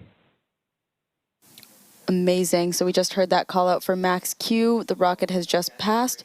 It'll experience the greatest mechanical stress in flight at that point. The rocket typically needs to go 17,500 miles per hour horizontally in order to avoid being pulled back down to Earth and get into orbit. You can keep an eye on the Stage 1 telemetry on the bottom of your screen. Now we're going to have several... Impact in-flight chill. Good call out there. We're going to have several events coming up in quick succession, and we should hear all of those called out by Mission Control, starting with main engine cutoff, or MECO, then stage separation, SES-1, and lastly, fairing separation. MECO is where we shut down all 9 M1D engines on the first stage. Stage separation is when the first and second stages of Falcon separate from one another. And second engine start, 1 or SES-1, is when we will light the MVAC engine on the second stage for the first time. Less than a minute later, the fairing will then jettison from the second stage as it's no longer needed to protect the payload once we're in space. So keep an eye out for these events happening back to back. It's all coming up in about 10-15 seconds from now.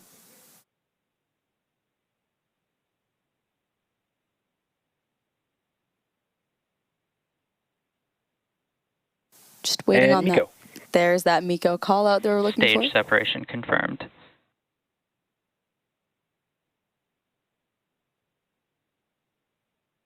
MVAC ignition.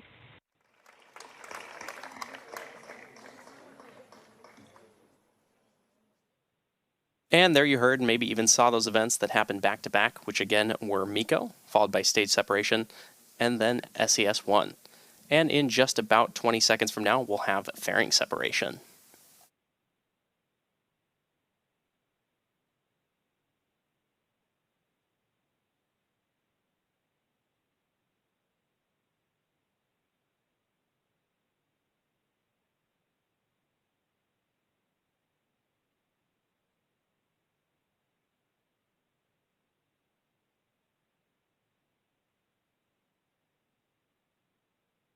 Fairing separation confirmed.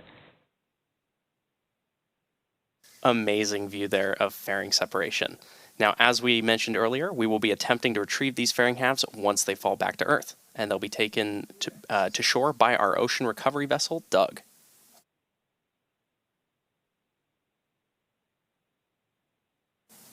We're approaching just about 4 minutes into today's mission.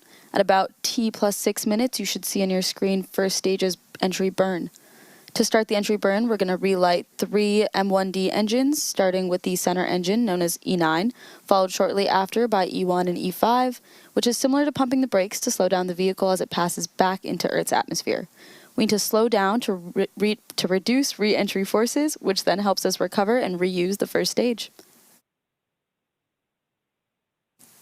During that entry burn, Falcon 9 is decelerating by firing its Merlin engines, but we still are moving very fast. This causes the vehicle to fly through Merlin's exhaust gases. Both vehicles are following a nominal trajectory. Great call out there, still moving nominal. This causes the vehicle to fly through Merlin's exhaust gases, also known as the rocket's plume, which deposits a layer of soot on the vehicle's surface. That soot comes from the carbon-based fuel that Falcon 9 uses, and with each flight, that soot builds up a little more on the outside of the vehicle. Oftentimes, prior to launch, you can see that soot from prior flights on the first stage. Now, just as a reminder, the second stage of our Falcon rocket is on the right-hand side of your screen, currently taking our payload to orbit, and on the left-hand side of your screen is our Falcon 9 booster, which is going to be making its way back down to Earth. This booster is flying for its 9th time today, having previously supported NASA Crew 9, RRT-1, Firefly Blue Ghost Mission 1, FROM-2, Sirius XM-10, and 3 Starlink missions.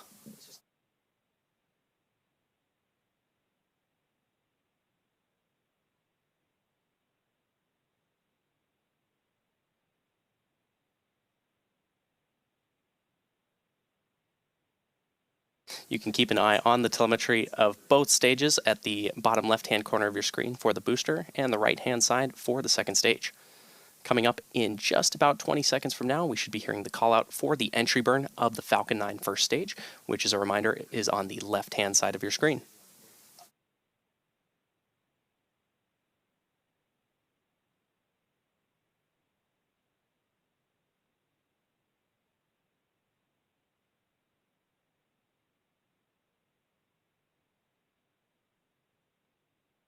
Stage 1, entry burn startup. Stage 1, FTS is saved. And good call out there for entry burn startup of the Falcon 9 first stage.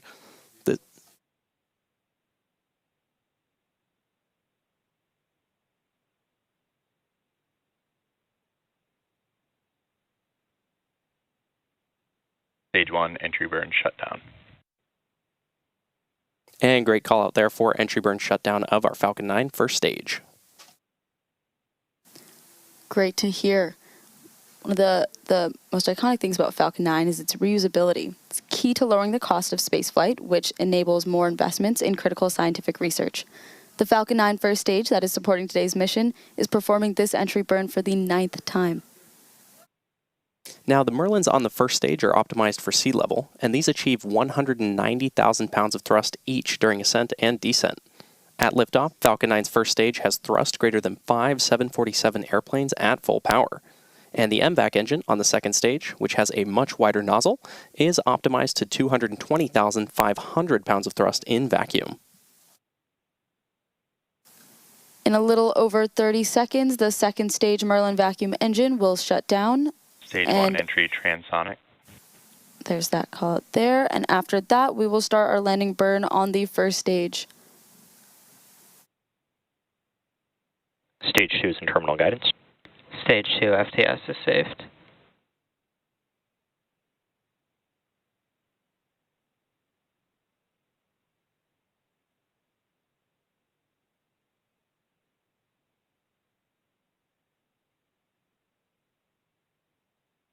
Stage 1, landing burn.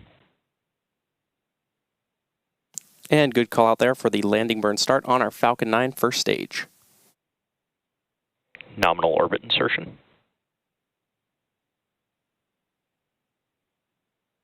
Stage 1, landing leg deploy.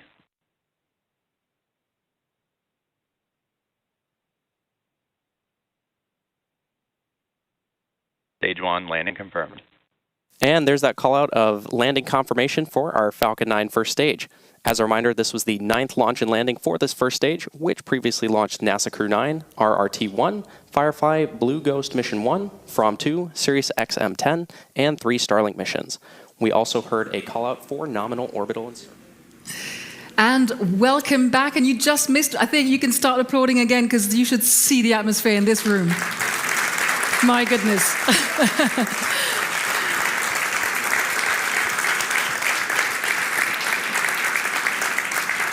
As I was joined on stage by our wonderful next speakers, Gareth, you were just saying, you just never get used to those pictures, right? You were just telling me that. I mean, it makes you feel teary.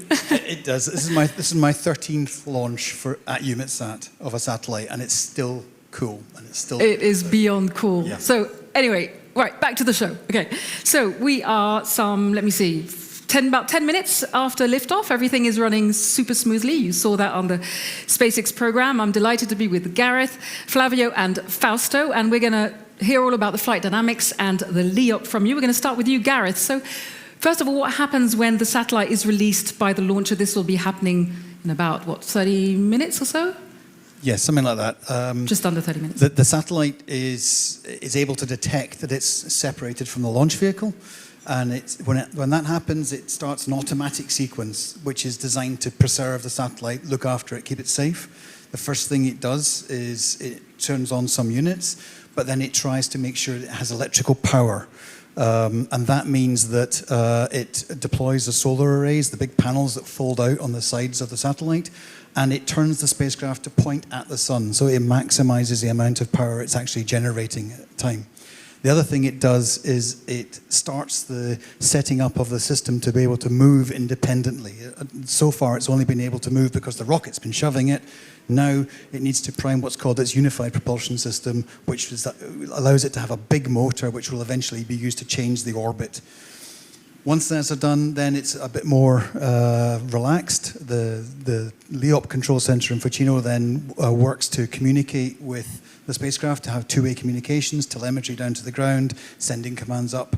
And it also allows us to then do what's called ranging, which is using the radio signals to figure out where the spacecraft is and what its orbit is. And there's the screening for debris.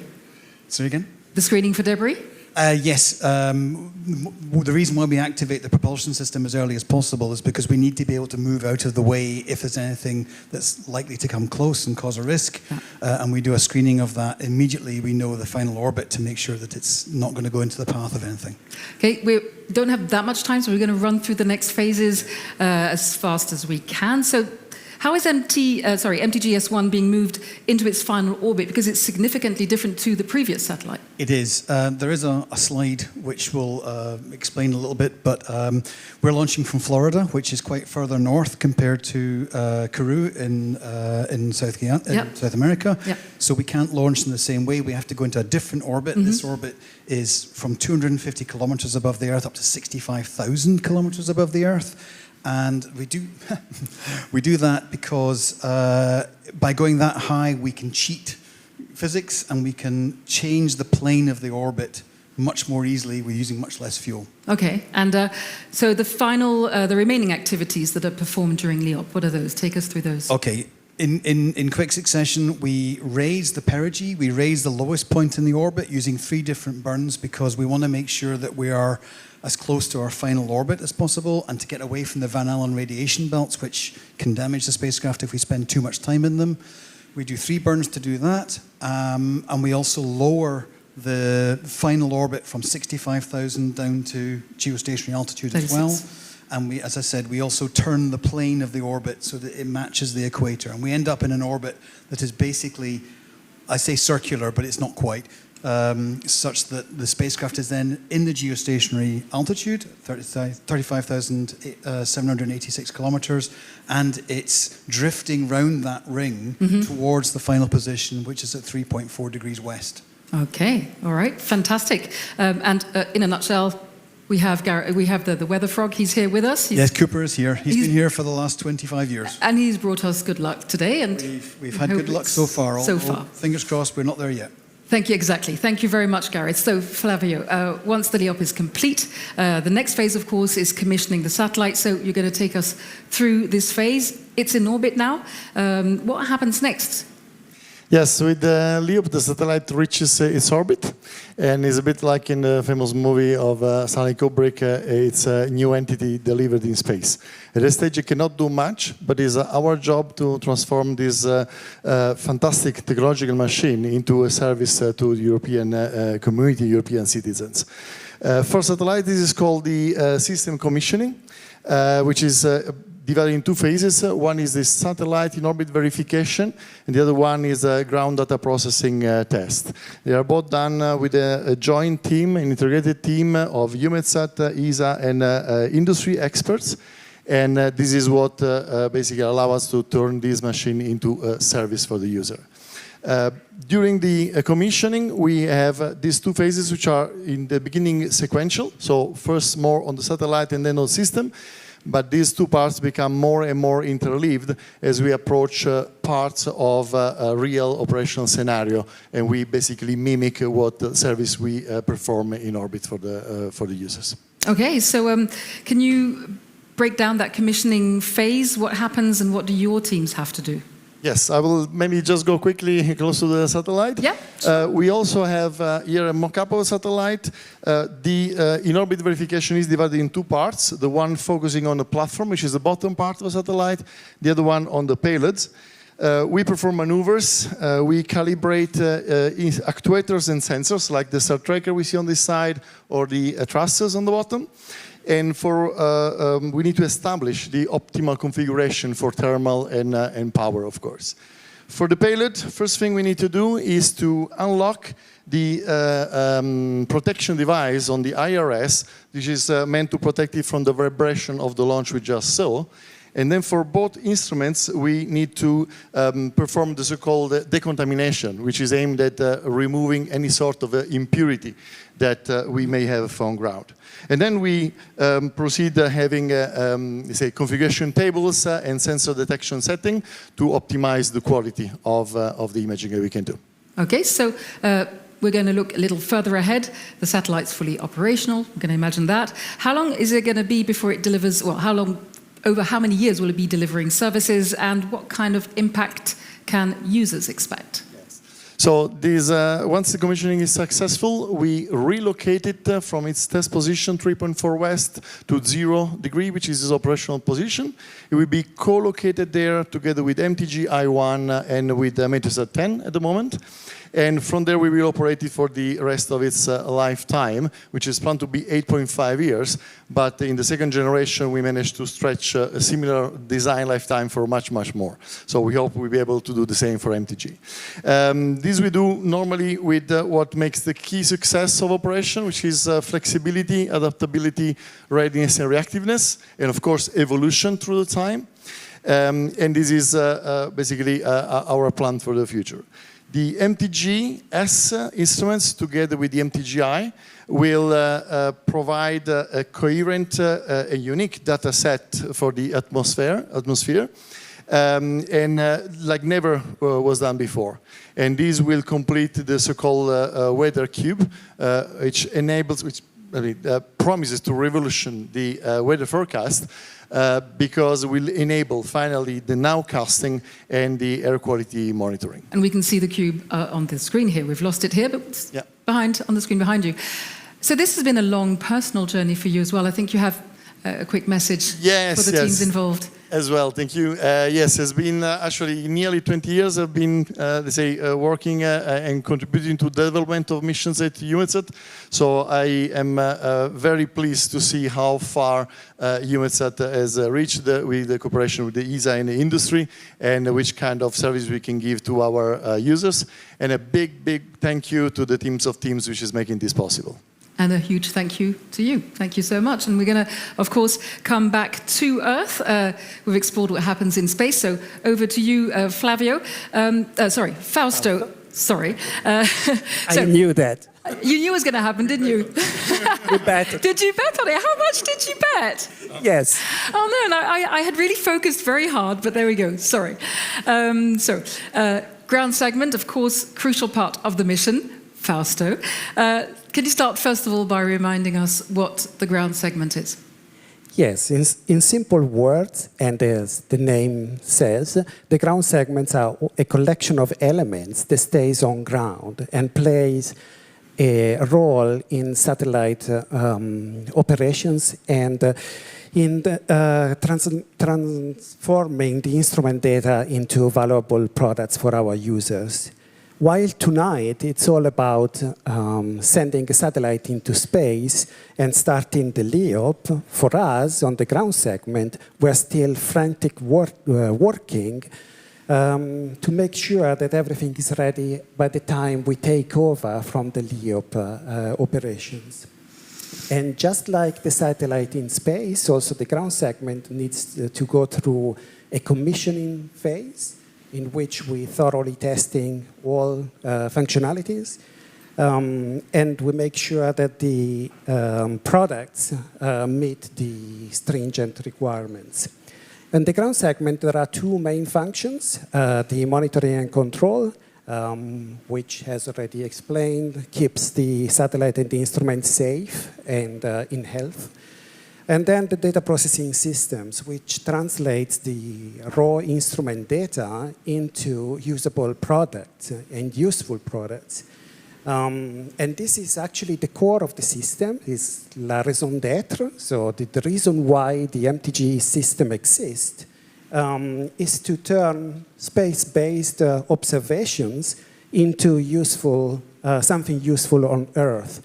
Useful for weather forecasting, that, as we seen before, can save life in the end. And for your information, we could actually see the slide, which was very clearly identifying what you were telling us. So thank you very much. So can you just go through the main challenges that you encountered in developing the MTG ground segment? So the monitoring and controlling systems are relatively well established, and we make larger use of existing systems. So personally, I don't consider this particularly difficult or challenging, although it's still complex. And no offense for our satellite operations colleagues. Things get more complicated instead with the data processing system. So the algorithms are really sophisticated, and it takes a long time to get the products to the right level of quality. But above all, most importantly, is that the development of the ground segment has been really a massive team effort. Literally hundreds of people have been working on this project, and it has spanned more over than a decade of time. Personally, I started on MTG in 2011. And I have the impression that it's always been a rush, even if it's a long time. And I think you have a very personal message as well to pass on. Yes, exactly. So I would like to express we need to hear it. Gratitude to everybody that has been involved. And I would like to conclude saying that this was probably my greatest achievement for my career. Of your career, wow. So thank you so much. Thank you, Fausto, for sharing that. And thank you, Flavio and Gareth. Stay with me. And we're going to go straight back to Jocelyn, because we're going to meet the dedicated teams from EUMETSAT and ESA who've been working tirelessly behind the scenes to make all of this possible. Over to you, Jocelyn. Yes, Liz, indeed, thank you very much. This is probably a great achievement for a lot of us tonight. And we are here to take you behind the scenes with a lot of colleagues and collaborators between EUMETSAT and ESA. You are about to share your experience, guys. But before that, let's talk about your feelings right now. I mean, this is clearly a success for tonight. Could you please tell us your emotions right now? Well, of course, this is a fantastic moment. I've been working in MTG since 2016, and many of my colleagues have been working on it much longer. So this is the, well, not the end of a long journey. It's still going on, but yeah, it's a fantastic point and great success. Great success. Ilona, you want to share some few words? Well, I can only add to this. I mean, I have been working on MTG since 17 years, actually, and to see the team, a small team and a small project growing to what it is now and see this launch, it's just amazing. I mean, I cannot say a lot. I mean, I know that the launch we did, and then I still have a bit of fear also, you know, because we're waiting for a signal. So I'm probably too much into it as to be fully joyful already. But yeah, I think it's a great achievement already. So we'll get the signal. I'm really still excited. Sure. So let's see. Daniele?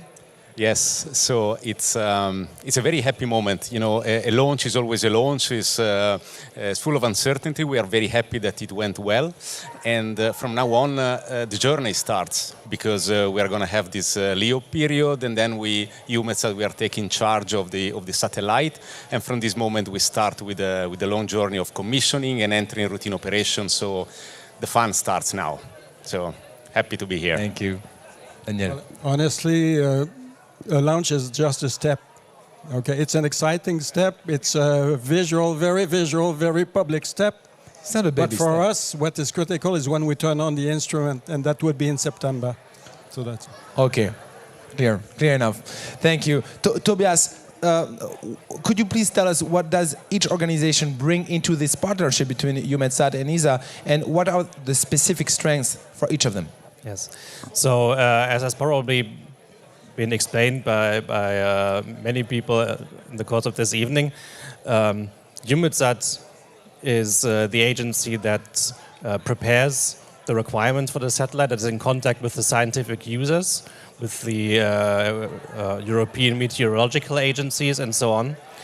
And of course, this is one of their greatest strengths, is that they are in direct contact with the people who actually use the data, so that they know exactly what they need. Also, they also operate these satellites, so they know what is needed for a satellite that is used operationally. Like it's a weather satellite, so it cannot just randomly fail for a few days. Yeah? This is going to be an interruption of service. So these are all very important things that lead to specific technical demands as well. And for ESA? And for ESA, it's a mirror image, because we have the direct connection with the European space industry, and we have a lot of experience with implementing requirements into an actual spacecraft, actual instruments. We have the technical expertise to support industry also in developing new technologies, and we've been doing that since the first Meteosat in 1977. So we have a lot of heritage. Thank you very much, Tobias. Daniele, could you please give us one example of cooperation between ESA and EUMETSAT? Sure, yeah. I mean, one of the examples I would like to bring here, and it's about a journey that takes ESA and EUMETSAT together here at the start of the commissioning. So we started analyzing, let's say, all the set of requirements we wanted to verify in orbit, and we went through a lot of meetings together, and the ending up of this process was a rehearsal campaign where we were all co-located here in EUMETSAT. We connected the simulator to simulate the behavior of the satellite. And we went through nominal and non-nominal scenarios, and you can really see how groups of people from different organizations start working together as a whole team. And this is what we need to operate the satellite and to be able to cope with the challenges that we will face inevitably with the start of the commissioning. Yeah, that's it. Thank you very much, Daniele. Ilona, how does it feel for you to be part of such a big team that paved the way for the launch of MTG-S1? Well, I think Sure. I said already, I mean, standing here to watch the launch is really emotionally exciting. I mean, I'm a project controller, so normally I'm working in the back, so to say, behind the scenes, tracking costs and schedules and keeping everything on course, and my colleagues fear me for asking questions like, what about the budget? Whenever they come with new ideas. But in this moment, I really feel like this is very rewarding, because I see how it all contributes to a bigger subject, to a bigger total, so to say. And well, we work together and we get together, and I mean, those get-togethers and keeping the team spirit up, the moral up is also something which I really like. And we saw some photos in the background of the team getting together. Just to mention the MTG Pizzaioli that lately are offering their delicious pizzas to the team, or the Leop team as a spontaneous get together. You know, before they all went off for the mission, for the launch campaign, for preparing for the launch in Fucino. We had bigger events in Taunus, just an hour from here, basically in the Schloss Friedrichshof, where we were able to go to a library with the full team, you know, an old library, old books, scientific books. And I think we heard some ghosts murmur with excitement about this launch already. So, but last but not least, there's many things like that. But there's also with ESA, we have our bilateral meetings, and we are very happy, you know, to also celebrate there our common activities. Thank you, Luna. I can feel the happiness behind that. Just to wrap it up, Daniel, how did the project team evolve over its time? There are many aspects to this question. I selected one, which is the following. Look at the color of my hair. Look how much hair I have left. Look at the wrinkles on my forehead. You're good, you know, better than me. When I started this project, I was not like this. Okay, this project started in 2010. That's 15 years before we get this wonderful event today. 15 years, when you consider that an engineer has maybe a career of 40 years, that's more than 1/3 of a career. You cannot do many projects like this in your lifetime. This is a big chunk of your life indeed, Daniel. Yep. And for all of us, thank you so much, guys, for being with us tonight. Congratulations on your success, and I'm sure in September we'll get great signals. Liz, back to you right now. Thank you, and thank you very much for those testimonies. You got a lot of chuckles in the room here, I think, and a lot of people know how you feel. So now, coming up to separation, we're going to go straight back to SpaceX for the all-important moment.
Welcome back to our continued coverage of the MTG-S1 mission. Now, before the break, the Merlin vacuum engine on the second stage reignited and burned for a little more than a minute before successfully shutting down for the second time. Now we're a little less than a minute away from expected payload deploy, and we should be able to see that as it happens.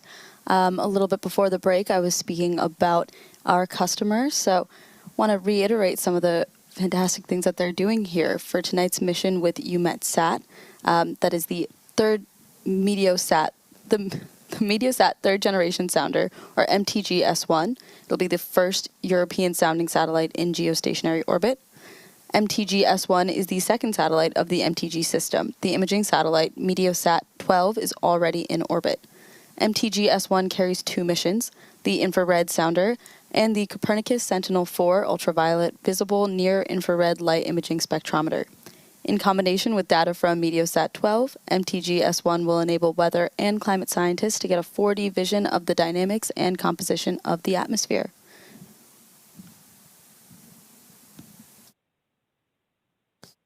Now, in combination with data from Meteosat 12, MTG-S1 will enable weather and climate scientists to get that 4D vision, and with 2 different types of satellites, both disseminating data in near real time, MTG is expected to revolutionize numerical weather prediction and nowcasting of high-impact weather in both Europe and Africa.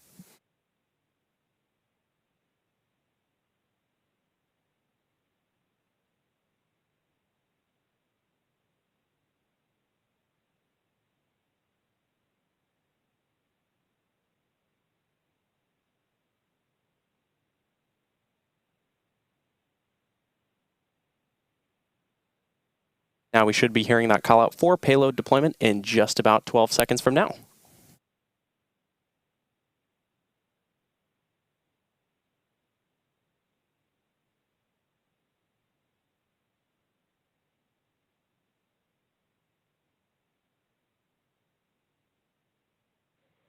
MTG-S1 payload deploy confirmed. Super exciting call out to hear there. You can see the successful deployment of the MTG-S1 geostationary weather satellite. And with successful payload deployment, that'll wrap up tonight's live coverage of the MTG-S1 mission. All of us here at SpaceX want to thank our customer, EUMETSAT. We also want to thank the Eastern Range and Federal Aviation Administration for supporting today's mission.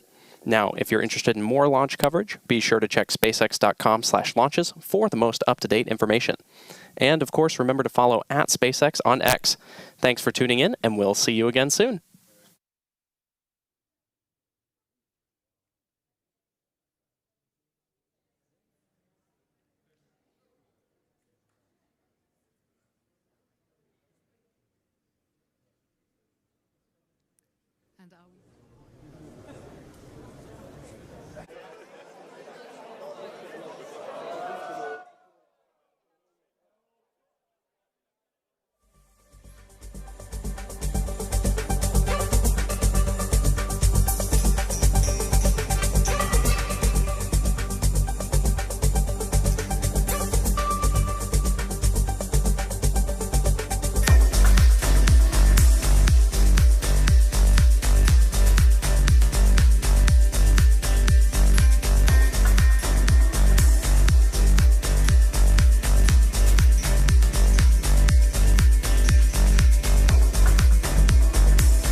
Well, 2 celebrate launch success. Phil was so eager to speak to you that he couldn't wait till the mic was on. So, Phil, over to you.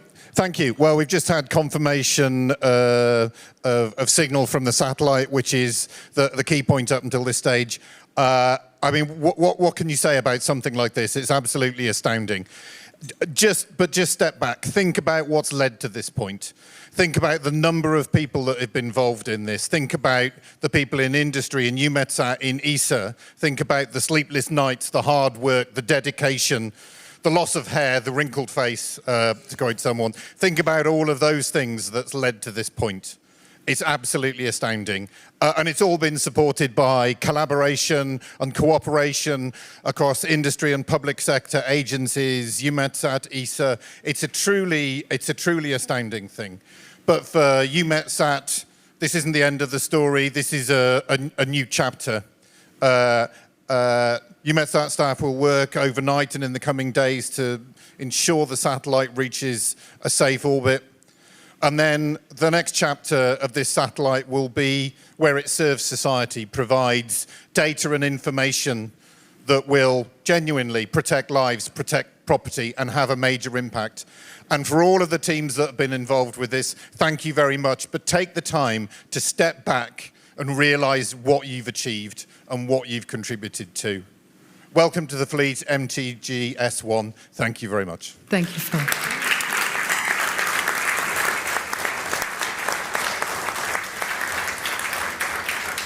Thank you for your kind words. Phil, over to you, Simonetta.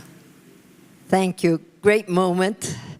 We saw how important this mission is, how much dedication, how much work is behind the scenes of this today's symbolic, apical event. I think hundreds of people in industry, lots of people in EUMETSAT, in ESA, a collaboration between free organization, EUMETSAT, the Commission, ESA, many member states supporting it, and the value of this mission, what we will get in terms of nowcasting, in terms of air quality monitoring, is fabulous. So I was at the beginning of the decision of this mission. I must say it's fabulous to be here today also at the moment of the launch, and I would like here to thank all the people involved, everybody who has contributed, all the project teams, of course, on the EUMETSAT side, on ESA side, but particularly also HB teams, Thales teams, everybody who has really supported the development of this project, and looking for the next steps. And a huge thank you for your support. Can I ask you to lend your microphone to our gentleman here, to Abdullah Al-Mandous, you are president of the WMO, and don't fight. There are enough microphones. Over to you. Well, thank you very much. This is my first. And please hold the mic up so we want to hear what you're saying. This is my first time to be right up against your chin. Yeah. Great. This is my first time to attend the launch of a satellite. It looks like a movie for me, but it is real. This is real. So congratulations for the successful launch of the MTG-S1. I congratulate everybody. I thank everybody, all the team from EUMETSAT, ESA, for their hard work and the dedication of their time on that. I think I'm very excited that the data that we are going to receive, it will be very beneficial for the World Weather Watch and the observation, integrated global observation systems. It will be also helpful, very helpful for early warning for all. Also for the AI and machine learning, will be tremendous in a big data for that. So again, I would like to thank ESA and EUMETSAT for their sustainable support to us and very helpful for our community. Thank you very much. Thank you. And thank you for being with us. And Owen, over to you. Thanks very much. And I suppose I represent the EUMETSAT members. So certainly on behalf of EUMETSAT members, I'm privileged to be in a position here to express sincere gratitude to Phil, EUMETSAT, ESA, the European Commission, and all the partners who have brought about this wonderfully successful launch from Cape Canaveral this evening. I think really we've witnessed the birth of a common good.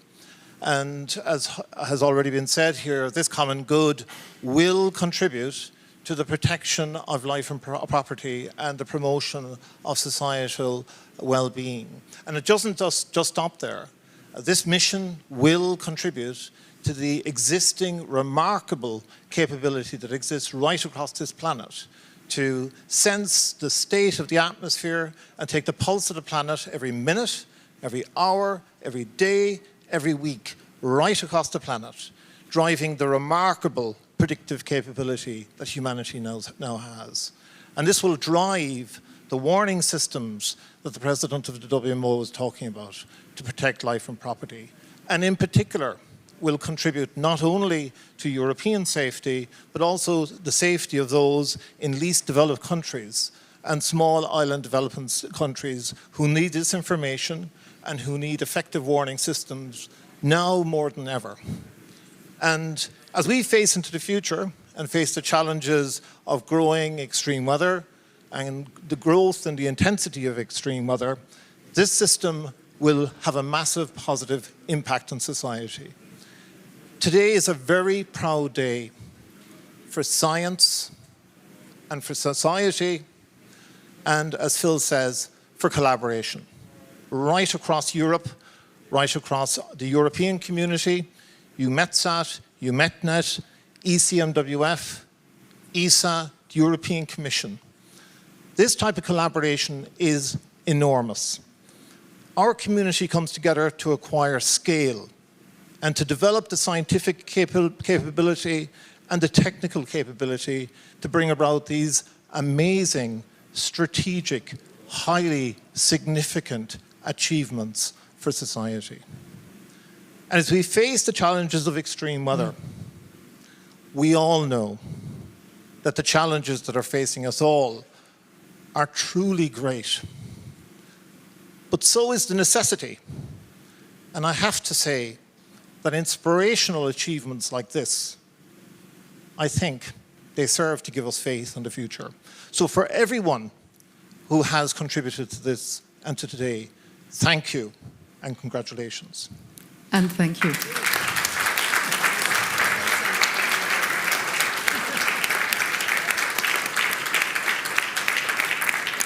And I think I'll just take a few of your words to wrap up. We have witnessed the birth of a common good. I really like the way you described that. Thank you so much, Owen. Thank you to all of you, ladies and gentlemen. And I'm going to let you now celebrate with your teams, because I'm going to go out and join Jocelyn to wrap up. So thank you so much for being with us.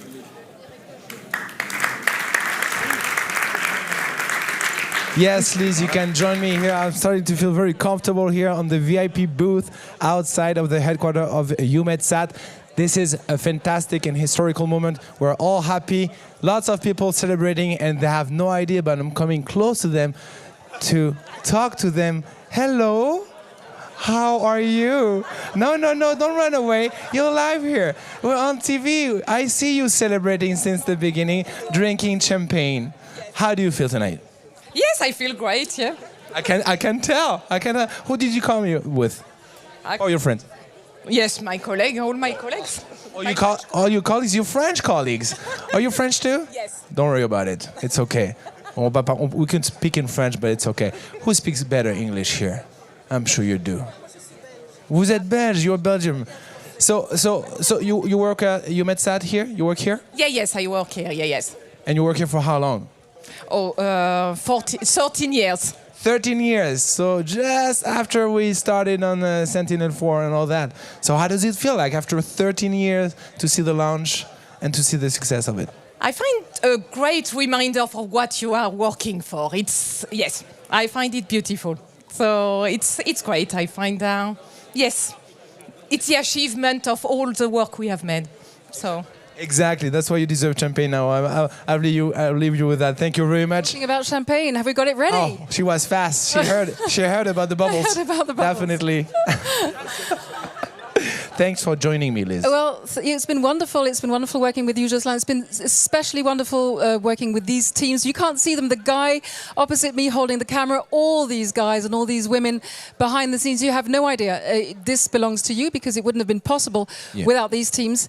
And so, yeah, thanks to them. It's always a teamwork. Absolutely. Right? Yeah. Yes. So And thanks to our online audience, to all of these people who have been with us for this event this evening, and to all of you, ladies and gentlemen, who've been with us online.